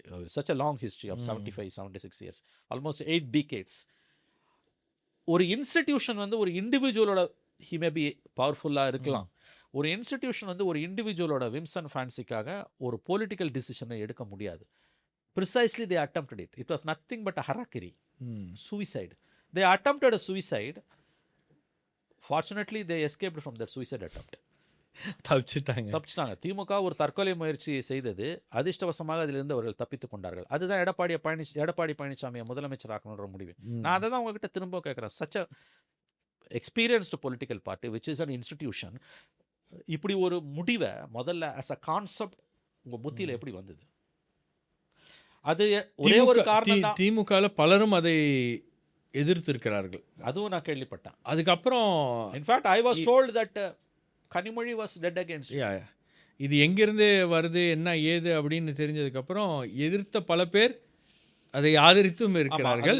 Except few. கடைசி வரைக்கும் சில பேர் இல்லைங்க, அது முதல்ல வந்து as a கான்செப்ட் முதல்ல உங்கள் புத்தியில் எப்படி வந்துன்றது ஒன்று. ரெண்டாவது வந்து கொஞ்சம் யோசனை, கொஞ்சம் அனுபவம் இருந்ததுனால உங்களுக்கு வாஸ்ட் எக்ஸ்பீரியன்ஸ் இருக்குது. This will end up as a botched up attempt. ஏன்னா this cannot grow beyond go forward. People will revolt on the streets. மக்கள் காரி துப்புவாங்க. அதாவது சில விஷயங்கள் எல்லாம் உங்களுக்கு ஒரு கருத்துருவாவே கூட உங்கள் புத்தியில் வரக்கூடாது. சில விஷயங்கள் வந்து அந்த லெவலுக்கு நாசியேட்டிங் லெவல்ஸுக்கு யூ ஷுட் நாட் ஸ்டூப். அது ஒரு பெரிய ரொம்ப ரொம்ப ஷாக்கிங்கான ஒரு டெவலப்மெண்ட். எடப்பாடியை வந்து அவங்க சிஎம் ஆக்கணுன்றது வந்து நான்லாம் வந்து I was speechless, completely virtually speechless. ஞாபகம் இருக்குன்னு நினைக்கிறேன். நீங்களும் நானும் ஒரு டிபேட்டில் இருக்கும்போது ரிசல்ட்ஸ் அன்னைக்கு வந்தது. விஜய் எப்படி ஆட்சி அமைப்பார்? 108 சீட் தான் இருக்கு. விஜய் வேற ஆர் த நம்பர்ஸ் நீங்க கேட்டீங்க. புதிய தலைமுறையில் ரிசல்ட் வந்த அன்னைக்கு May 4th ஈவினிங் 9:40 என்கிட்ட லாஸ்ட்டாக வந்தது டிபேட். இப்போ நான் வந்து அந்த நிகழ்ச்சியில் தான் சொன்னேன், நான் விஜய் முதலமைச்சர் ஆகக்கூடாது அப்படின்ற ஒரு காரணத்துக்காக இவங்க ஏதாச்சும் பண்ணணும்னு நினைச்சாங்கன்னா திமுக அதிமுக ஒன்னா வரணும். அது ஞாபகம் இருக்கு எனக்கு. விஜயன் சிரிச்சாரு. ஆமா, ஆங்கர் சிரிச்சாரு. இது எப்படிங்க வாய்ப்பு இருக்கு அப்படின்னு. அது நடந்தது. அதுதான் நான் சொல்றேன். 6 நாள்ல அது நடந்ததுங்க. அந்த 4ஆம் தேதியிலேருந்து 9ஆம் தேதி வரைக்கும் என்ன நடந்ததுன்னு யாராவது உங்களை மாதிரி யாராவது ஜேர்னலிஸ்ட் எல்லாரையும் பேட்டி எடுத்து அவங்க வந்து வித் கொராபரேட்டிவ் எவிடன்ஸோட you should write a book to what extent India's oldest regional party has stooped. இந்தியாவோட பழமையான ஒரு பிராந்திய கட்சி, மாநில கட்சி எந்த அளவுக்கு தரம் தாழ்ந்து கீழே போனதுன்றதுக்கு அந்த புத்தகம் ஒரு சாட்சியாக இருக்கும். இன்றைக்கி வரக்கூடிய அத்தனை எவிடன்ஸுமே வந்து அது உண்மைன்றதை காட்டுது. நான் திரும்பவும் சொல்கிறேன், a person like Kader Mohideen, அவர் ரொம்ப லோ ப்ரொஃபைல் பாலிட்டிஷியன். பப்ளிக்கு ஒன்றும் பெருசாக அவரை தெரியாது. கட்சிகளுக்கு தெரியும், நமக்கு தெரியும், ஜேர்னலிஸ்ட். ஜென்சிக்கெல்லாம் ஒரு இன்ஃபேக்ட் ஆக்சுவலாக என்ன சொல்கிறாங்கன்னா IUML ஆஃபீஸ் எங்கே இருக்குது அப்படின்றது விஜய் போன பிறகு தான் தெரியும். பல பேர் தான் சொல்கிறேனே, அப்போதான் தெரிஞ்சு. அதுதான் நான் சொல்கிறேன், நம்ம ஆளுங்களுக்கு மக்களுக்கே. அப்போ அவர் போய் சொல்ல மாட்டாருங்க, உங்கள் கூடயே இருந்தவருங்க அவங்கெல்லாம். காதர் மொய்தீனோட இன்டெகிரிட்டியில் MK ஸ்டாலினுக்கு சந்தேகம் இருக்குமா? சத்தியமாக இருக்காது. அல்லது ஆவரேஜ் DMK கேடர் இருக்கு, கலைஞரோடையே தானே பார்த்து அவர் கூடவே. நான் தான் சொல்கிறேனேங்க, ரெயின் ஆர் ஷைன்ன்றேன்ல. தோக்க போகிறாங்கன்னு சத்தியமாக தெரிஞ்சாலும் அவங்க கூட தான் இருப்பான். It's a policy. எத்தனை கட்சி வந்து முஸ்லீம் லெட்டர் பேட் பார்ட்டி உங்களுக்கு தெரியும். அதான் லாங் ஜம்ப் ஹை ஜம்பில் கின்னஸ் ரெக்கார்டு பண்ண கட்சிங்க இருக்குது. திமுக, அண்ணா திமுக, திமுக, அண்ணா திமுக. அவங்க கூட அந்த 4 வருஷம் பிஜேபியோட இருந்தப்போ மட்டும்தான் இல்லை, மற்றபடி அவங்க கூடயே இருந்தவங்க. அவங்க போய் சொல்லுவாங்களா? நான் கேட்குறேன். அப்போ அந்த முடிவை வந்து எப்படி நீங்கள் எடுத்தீங்க? முதல்ல ஆஸ் அ கான்செப்ட் உங்களுக்கு எப்படி வந்தது? ரெண்டாவது வந்து அதோட விளைவுகளும் உங்களுக்கு தெரியாமல் நீங்கள் வந்து ஒரு கட்டத்துக்கு மேலே அதை புஷ் பண்ணி கொண்டு போனீங்க. இன்றைக்கி வந்து அது பேக் ஃபயராகி நிற்குது. இன்றைக்கி வர டேமேஜுக்கு அந்த முடிவு ஒரு காரணங்க. ஒன்றும் மறந்துடாதீங்க, every action has its own and equivalent reaction. வினை விதைத்தவன் வினை அறுப்பான், திணை விதைத்தவன் திணை அறுப்பான், அவ்வளோதான். இந்த கூட்டணி கட்சிகளோட திமுக கூட்டணியில் அவங்க இருந்தாங்க. அதுக்கப்புறம் இப்போ தாவேக்காவில் இருக்காங்க. கூட்டணி அப்படின்னு அவங்க ஃபார்ம் ஆகுறது, அதோடைய எதிர்காலம், இதை எப்படி பார்க்குறீங்க நீங்கள்? இதில் குறிப்பாக சிபிஎம் வந்து நாங்கள் உள்ளே வரமாட்டோம் அப்படின்னு சொல்கிறது, உள்ளே வந்திருக்கக்கூடிய திருமாவளவன், விசிகா, மற்ற கட்சிகள், அவங்களுடைய டிமாண்ட்ஸ், இது எல்லாமே தாவேக்காவை ரொம்ப குறைச்சி மதிப்பிடுறாங்க. இன்னும் அந்த ஒரு டெண்டன்சி இருக்குன்னு நினைக்கிறீங்களா? சார், ஒரு விஷயம் புரிஞ்சுக்கோங்க. நீங்கள் வந்து இது அலைன்ஸாக ஃபார்முலேட் ஆகலைன்னா விஜய்க்கு டீஸ்டபிளைசிங் ஆட்டிடியூட் வந்து டீஸ்டபிளைசேஷன்ற அந்த கான்செப்ட் வந்து இன்னும் அதிகமாக அவரை பாதிக்கும். ஏன்னு கேட்டிங்கன்னா, தனி மெஜாரிட்டி இல்லாத ஒரு கவர்மெண்ட், அந்த கவர்மெண்ட்டை உள்ளேருந்து 3 பேரும் வெளியிலேருந்து 2 பேரும் சப்போர்ட் பண்ணுறாங்கன்னும் போது த ஸ்டெபிலிட்டி ஆஃப் த கவர்மெண்ட்ன்றது more and more people getting inside the government. ஒரு 3 பேர் வந்துட்டாங்க, 2 பேர் வெளியில் நிற்கிறாங்க. இது வந்து வெறுமனே வந்து சப்போர்ட்டிங் த கவர்மெண்ட்டுன்னு மட்டும் இருக்கக்கூடாது. இதோட அடுத்த ஸ்டேஜுக்கு போய் இது பொலிட்டிக்கல் கொலிஷனாக வந்தால் தான் இந்த கவர்மெண்ட்டோட, because it's a minority government தான் இது வந்து. ஏன்னா வந்து சப்போர்ட் பண்ணுறவங்க அத்தனை பேரும் உள்ளே கிடையாது உங்களுக்கு வந்து. அப்படி இருக்கும்பொழுது வந்து ஸ்டெபிலிட்டி எப்போ வரும்னு கேட்டிங்கன்னா, இது வந்து ஆட்சியில் பங்குன்ற ஸ்டேஜை தாண்டி அரசியலில் பங்கு. அதனால தான் கூட்டணி ஒரு மினிமம் காமன் ப்ரோக்ராம்லாம் நோக்கி போகிறது. It was a correct move and proper move. அது லெஃப்ட்டை பொறுத்த வரைக்கும் ப்ராப்ளம் என்னென்னா, அவங்க நாங்கள் திமுகவோடையே கூட எந்த காலத்துலையும் கூட்டணியில் இருந்தது இல்லைன்றாங்க, விச் வாஸ் ஃபேர்லி கரெக்ட். சில நேரங்களில் வந்து இது கொள்கை கூட்டணிலாம் அவங்க பேசினாலுமே எந்த கூட்டணியிலுமே அவங்க இருந்தது கிடையாது. டிஎம்கேவோட அவங்க இருந்ததுன்றது வந்து சீட் அட்ஜஸ்ட்மெண்ட் தான். அந்த விதத்தில் சண்முகம் சொல்கிறதோ வீரபாண்டியன் சொல்கிறதோ கரெக்டு தான். பட் இந்த கவர்மெண்ட் அவங்க கண்டிப்பாக கவுக்க மாட்டாங்க. ஏன்னா எந்த தனிப்பட்ட விம்சன் ஃப்ரான்சிஸ் அடிப்படையிலையும் 2 லெஃப்ட்டும் முடிவெடுக்க மாட்டாங்க.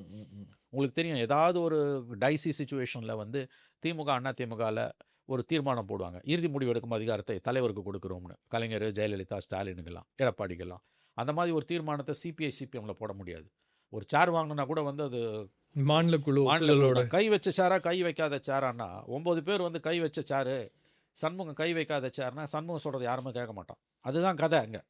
இட்ஸ் அ கலெக்டிவ் டிசிஷன் தான் அவங்களுக்கு வந்து. ஆகவே லெஃப்ட் வந்து இந்த கவர்மெண்ட்டை சத்தியமாக கவுக்க மாட்டாங்க unless Vijay make some historical blinders.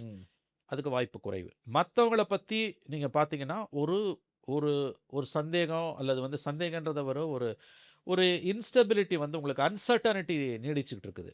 இது நேச்சுரலி வந்து கொல்யூஷனை நோக்கி போகிறதுன்றது நேச்சுரல் கொரோலரி. நீ கவர்மெண்ட்டுக்குள்ளே இருப்ப, பட் டிஎம்கே ஹேங் ஓவர் உனக்கு இருந்துகிட்டே இருக்குன்னு என்ன கதையாக இருக்குது அது? அதுதான் இப்போ அது ஒரு பிரச்சனையாக, அது பிரச்சனை தான். அது beneath the surface இருக்குது. நம்ம இவர் கண்ணன், ஐநா கண்ணன், யுஎன் கண்ணன் இருக்கார்ல, டிபேட்ல எல்லாம் பேசுவார்ல, அவர் ஒரு தடவை பாரதியோட கவிதையை பாஞ்சாலி சபதத்தை கோட் பண்ணி தான் இந்த விஷயத்த சொன்னார். பாரதி எழுதுவான், அதாவது வந்து பாஞ்சாலியை பற்றி துரியோதனன் சொன்னதாகவும் துச்சாதனன் சொன்னதாகவும், ஐவருக்கு மனதும் அரண்மனைக்கு வயிறும் வைத்தாயின்னு. ஐவருக்கு மனதும் அரண்மனைக்கு வயிறும் வைத்தாயின்னு. அந்த மாதிரி தாவேக்காவில் வந்து பதவியும் அறிவாலயத்துக்கு மனதும் வைத்தான். என்ன கதை அது? ஸ்டாலினை புகழ்ந்து பேசுறது, திமுக சர்டிஃபிகேட் கொடுக்கறதுலாம் உங்கள் வேலையாது? அது முடியாதுங்க. அது you're in alliance which is dead against straight opposite to DMK இல்லையா? அப்போ இதோட அடுத்த ஸ்டேஜ் இந்த ஹேங் ஓவர் ஒரு பக்கம்னா, ஹேங் ஓவர் இருக்கோ இல்லையோ, இங்கே ஹேங் ஓவரும் இருக்குது. பொலிட்டிக்கல் ஸ்டெபிலிட்டி, கவர்னன்ஸ் ஸ்டெபிலிட்டி வேணும்னா அது கொல்யூஷனாக அடுத்த ஸ்டேஜுக்கு போய் ஆகணும். இல்லைனா நீங்கள் ஒன்றுமே பண்ண முடியாது. It was a natural corollary. இவங்களுக்குமே வந்து நாங்கள் டிஎம்கே கிட்டேருந்து டிஸ்டன்ஸ் பண்ணிக்கிட்டோம்னு சொன்னால் தான் மக்கள் மத்தியில் இவங்களுக்கு கிரெடிபிலிட்டி இருக்கும். நாங்கள் இஷ்யூ அடிப்படையில் இந்த கவர்மெண்ட்டை சப்போர்ட் பண்ணணும்னு உள்ளே இருந்து நீ பேச முடியாது. It's a collective responsibility. லெஃப்ட்டை பொறுத்த வரைக்கும் அவங்க ஒன்றும் பெரிய குறைச்சல் கொடுக்க மாட்டாங்க. Except one or few individuals வந்து ஏதாவது ட்வீட் போடுறது, ஒப்பீனியன் கொடுக்குறது, அது நெக்லிஜிபிள் உங்களுக்கு வந்து. இந்த relationship with Vijay, Joseph Vijay government இவங்களுக்கு வந்து கண்டினியூ ஆகணும். இதுக்கு ஒரு கிரெடிபிலிட்டி வேணும், ஸ்டெபிலிட்டி வேணும் கவர்மெண்ட்டுக்குன்னா. Government stability to a large extent depending on the political stability which exist outside the governance. நீங்கள் ரொம்ப ஒரு முக்கியமான விஷயத்தை பற்றி பேசுனீங்க. அதாவது ஓட் பேங்க் ஷிஃப்ட் ஆகிருக்கு. எஸ். அதில் குறிப்பாக ஐயுஎம்எல்லுடைய உதாரணத்தை சொல்லி, ஒரு 50 வருஷம் அலைன்ஸ், 60 வருஷம் அலைன்ஸ், அதுவே ஒட்டுமொத்தமாக மாறுகிறது அப்படின்னும்போது இந்த திமுக மீது ஒரு நம்பிக்கை இருக்கும். ஒரு ஆஸ் அ பொலிட்டிக்கல் ஏஜென்சி, ஒரு இன்ஸ்டிடியூஷனாக திமுக மீது கொஞ்சம் கூடுதலான ஒரு நம்பிக்கை இருக்கும். ஏன்னா இன்ஸ்டிடியூஷன் மீது தான் அந்த நம்பிக்கை. ஆமாம். அதிமுக பொறுத்தவரை லீடர்ஷிப் மேலே நம்பிக்கை இருக்கும். ஆமாம். ஜெயலலிதா இப்படி விட மாட்டாங்க, ஜெயலலிதா எல்லாம் விட மாட்டாங்க, அம்மா விட மாட்டாங்க, அம்மா பண்ண மாட்டாங்க அப்படின்னு. திமுக மீது அப்படி கிடையாது. திமுக மீது ஒரு இன்ஸ்டிடியூஷன், அந்த நம்பிக்கை குறைஞ்சிருக்குன்னு நினைக்கிறேன். நம்பிக்கை குறைஞ்சிருக்கு. இதை தான் ஸ்டாலின் கவலை பண்ணோம். கவர்மெண்ட் போனது ஒரு இஷ்யூவே இல்லைங்க. முத்துவேல் கருணாநிதி ஸ்டாலின் அவர்கள் அனுபவம் வாய்ந்தவர். அவர் கவலைப்பட வேண்டியது ஆட்சி போனதை பற்றி இல்லை, ஆட்சி போகும் வரும். கவர்மெண்ட் திமுக மீது நம்பகத்தன்மை அது போயிடுச்சு நான் சொல்லலை, அதுக்கு ஒரு பாதிப்பு ஏற்பட்டிருக்கு. சரி, நான் சொல்கிறேன், கலைஞர் அவர் மனசுலேருந்து சொன்னாரா வார்த்தையில் சொன்னாரான்னு தெரியாது, but that was a fact. ஆட்சி வரும் போவோம், கட்சி பர்மனெண்ட். சுவர் இருந்தால்தான் சித்திரம் வரை. ஆட்சி பர்மனெண்ட் கிடையாதுங்க, ஆட்சி வரும் ஒரு நாள் நீ பவர் இல்லாமல் இருப்ப. பீக் ஆஃப் அரகன்ஸில் ஜெயலலிதா இருக்கும்போது 93ல் அசம்பிளியில் ஜெயலலிதா முகத்துக்கு முகம் பீட்டர் அல்ஃபோன்ஸ் சொன்னது இன்னமும் எனக்கு ஞாபகம் இருக்குது. முன்னாள் முதலமைச்சர் என்பது தான் நிரந்தரம் மேடம், மற்றெல்லாம் பொய்யினார். பீட்டர் அல்ஃபோன்ஸ் இன்னும் இருக்காரு. பீட்டர் இன்னமும் இருக்காரு. பீட்டர் மறந்துருப்பாரு, ஏன்னா நான் ரிப்போர்ட் பண்ணியிருக்கேன். அதை அன்றைக்கி ரிப்போர்ட்டர்ஸ் கேலரியில் இருந்து நான் ரிப்போர்ட் பண்ணியிருக்கேன். எனக்கு இன்னமும் ஞாபகம் இருக்குது. 33 வருஷம் ஆகுது, ஒரு தலைமுறை ஓடி போச்சு. முன்னாள் முதலமைச்சர், முன்னாள் பிரதமர் என்பது தான், முன்னாள் எம்பி, முன்னாள் எம்எல்ஏ தான் மேடம் நிரந்தரம், மற்றதெல்லாம் போயினார். இல்லை, அதுக்கப்புறம் அவர் வீட்டில் கஞ்சா வச்சு அவர் மீது வழக்கு, அதெல்லாம் இப்போ தான் குண்டாஸ்லாம் வந்திருக்கோம்.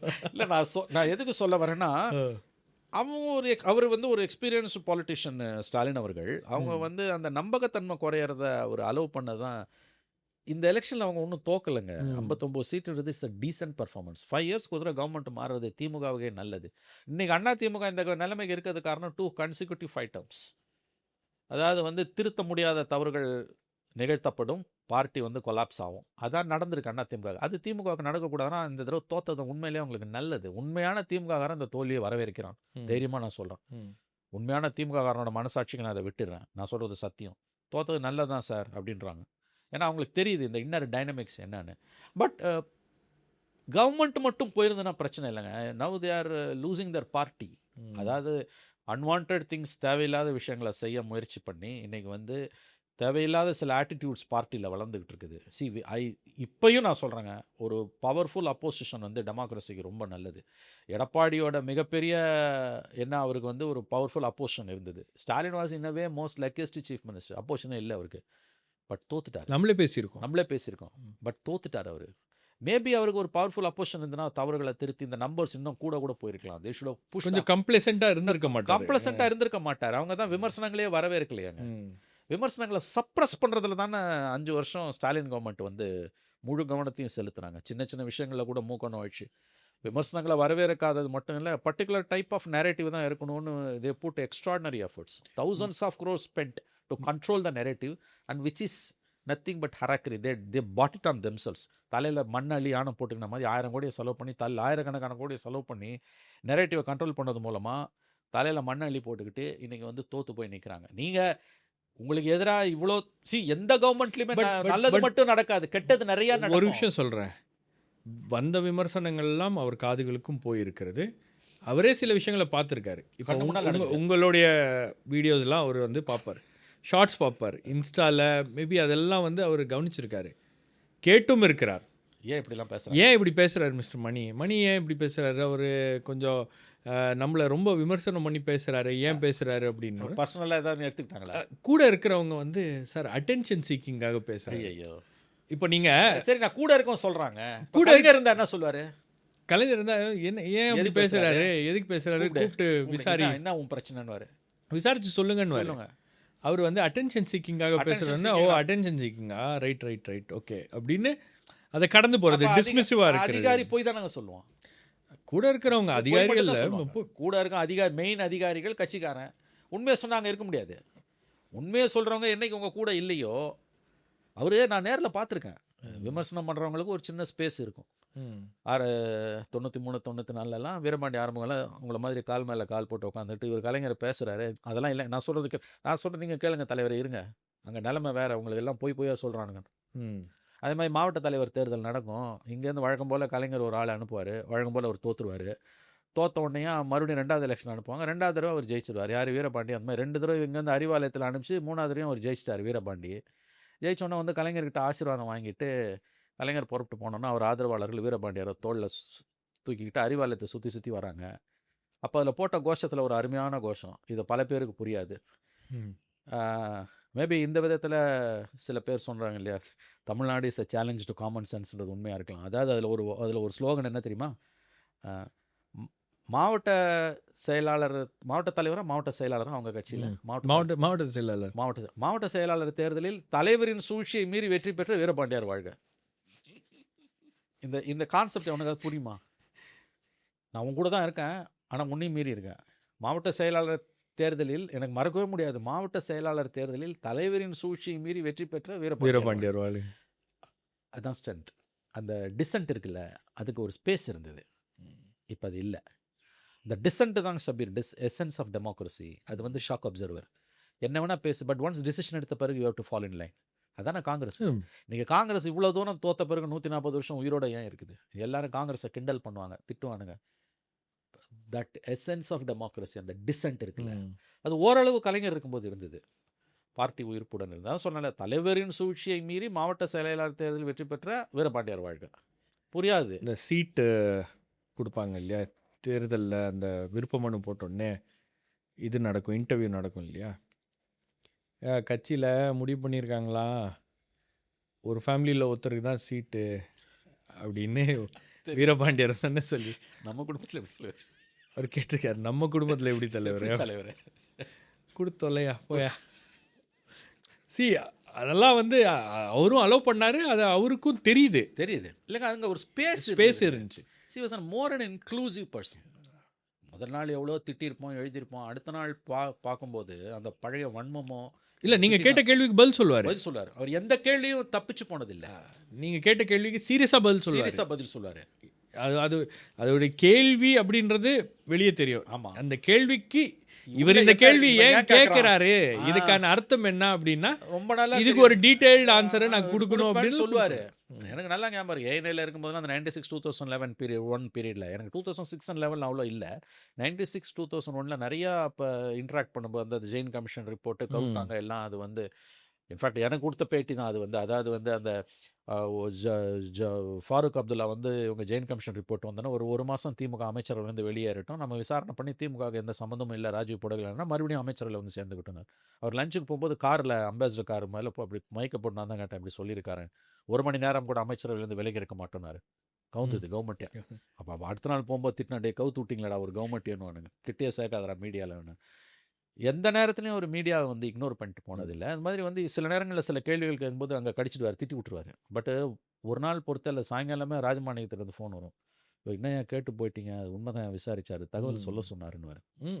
அதெல்லாம் இந்த எக்ஸ்பீரியன்ஸ் எல்லா ரிப்போர்ட்டர்ஸுக்குமே இருக்கும். இன்னொன்று, ரிப்போர்ட்டர்ஸோட ஸ்டாலினுடைய இன்னொரு பெரிய அவர் தோற்றுருக்க கூடாது தான் எனக்கு கூட தோணும் sometimes. Not a bad government, but இன்ட்ராக்ஷனே மீடியாவோட இல்லை சுத்தமாக.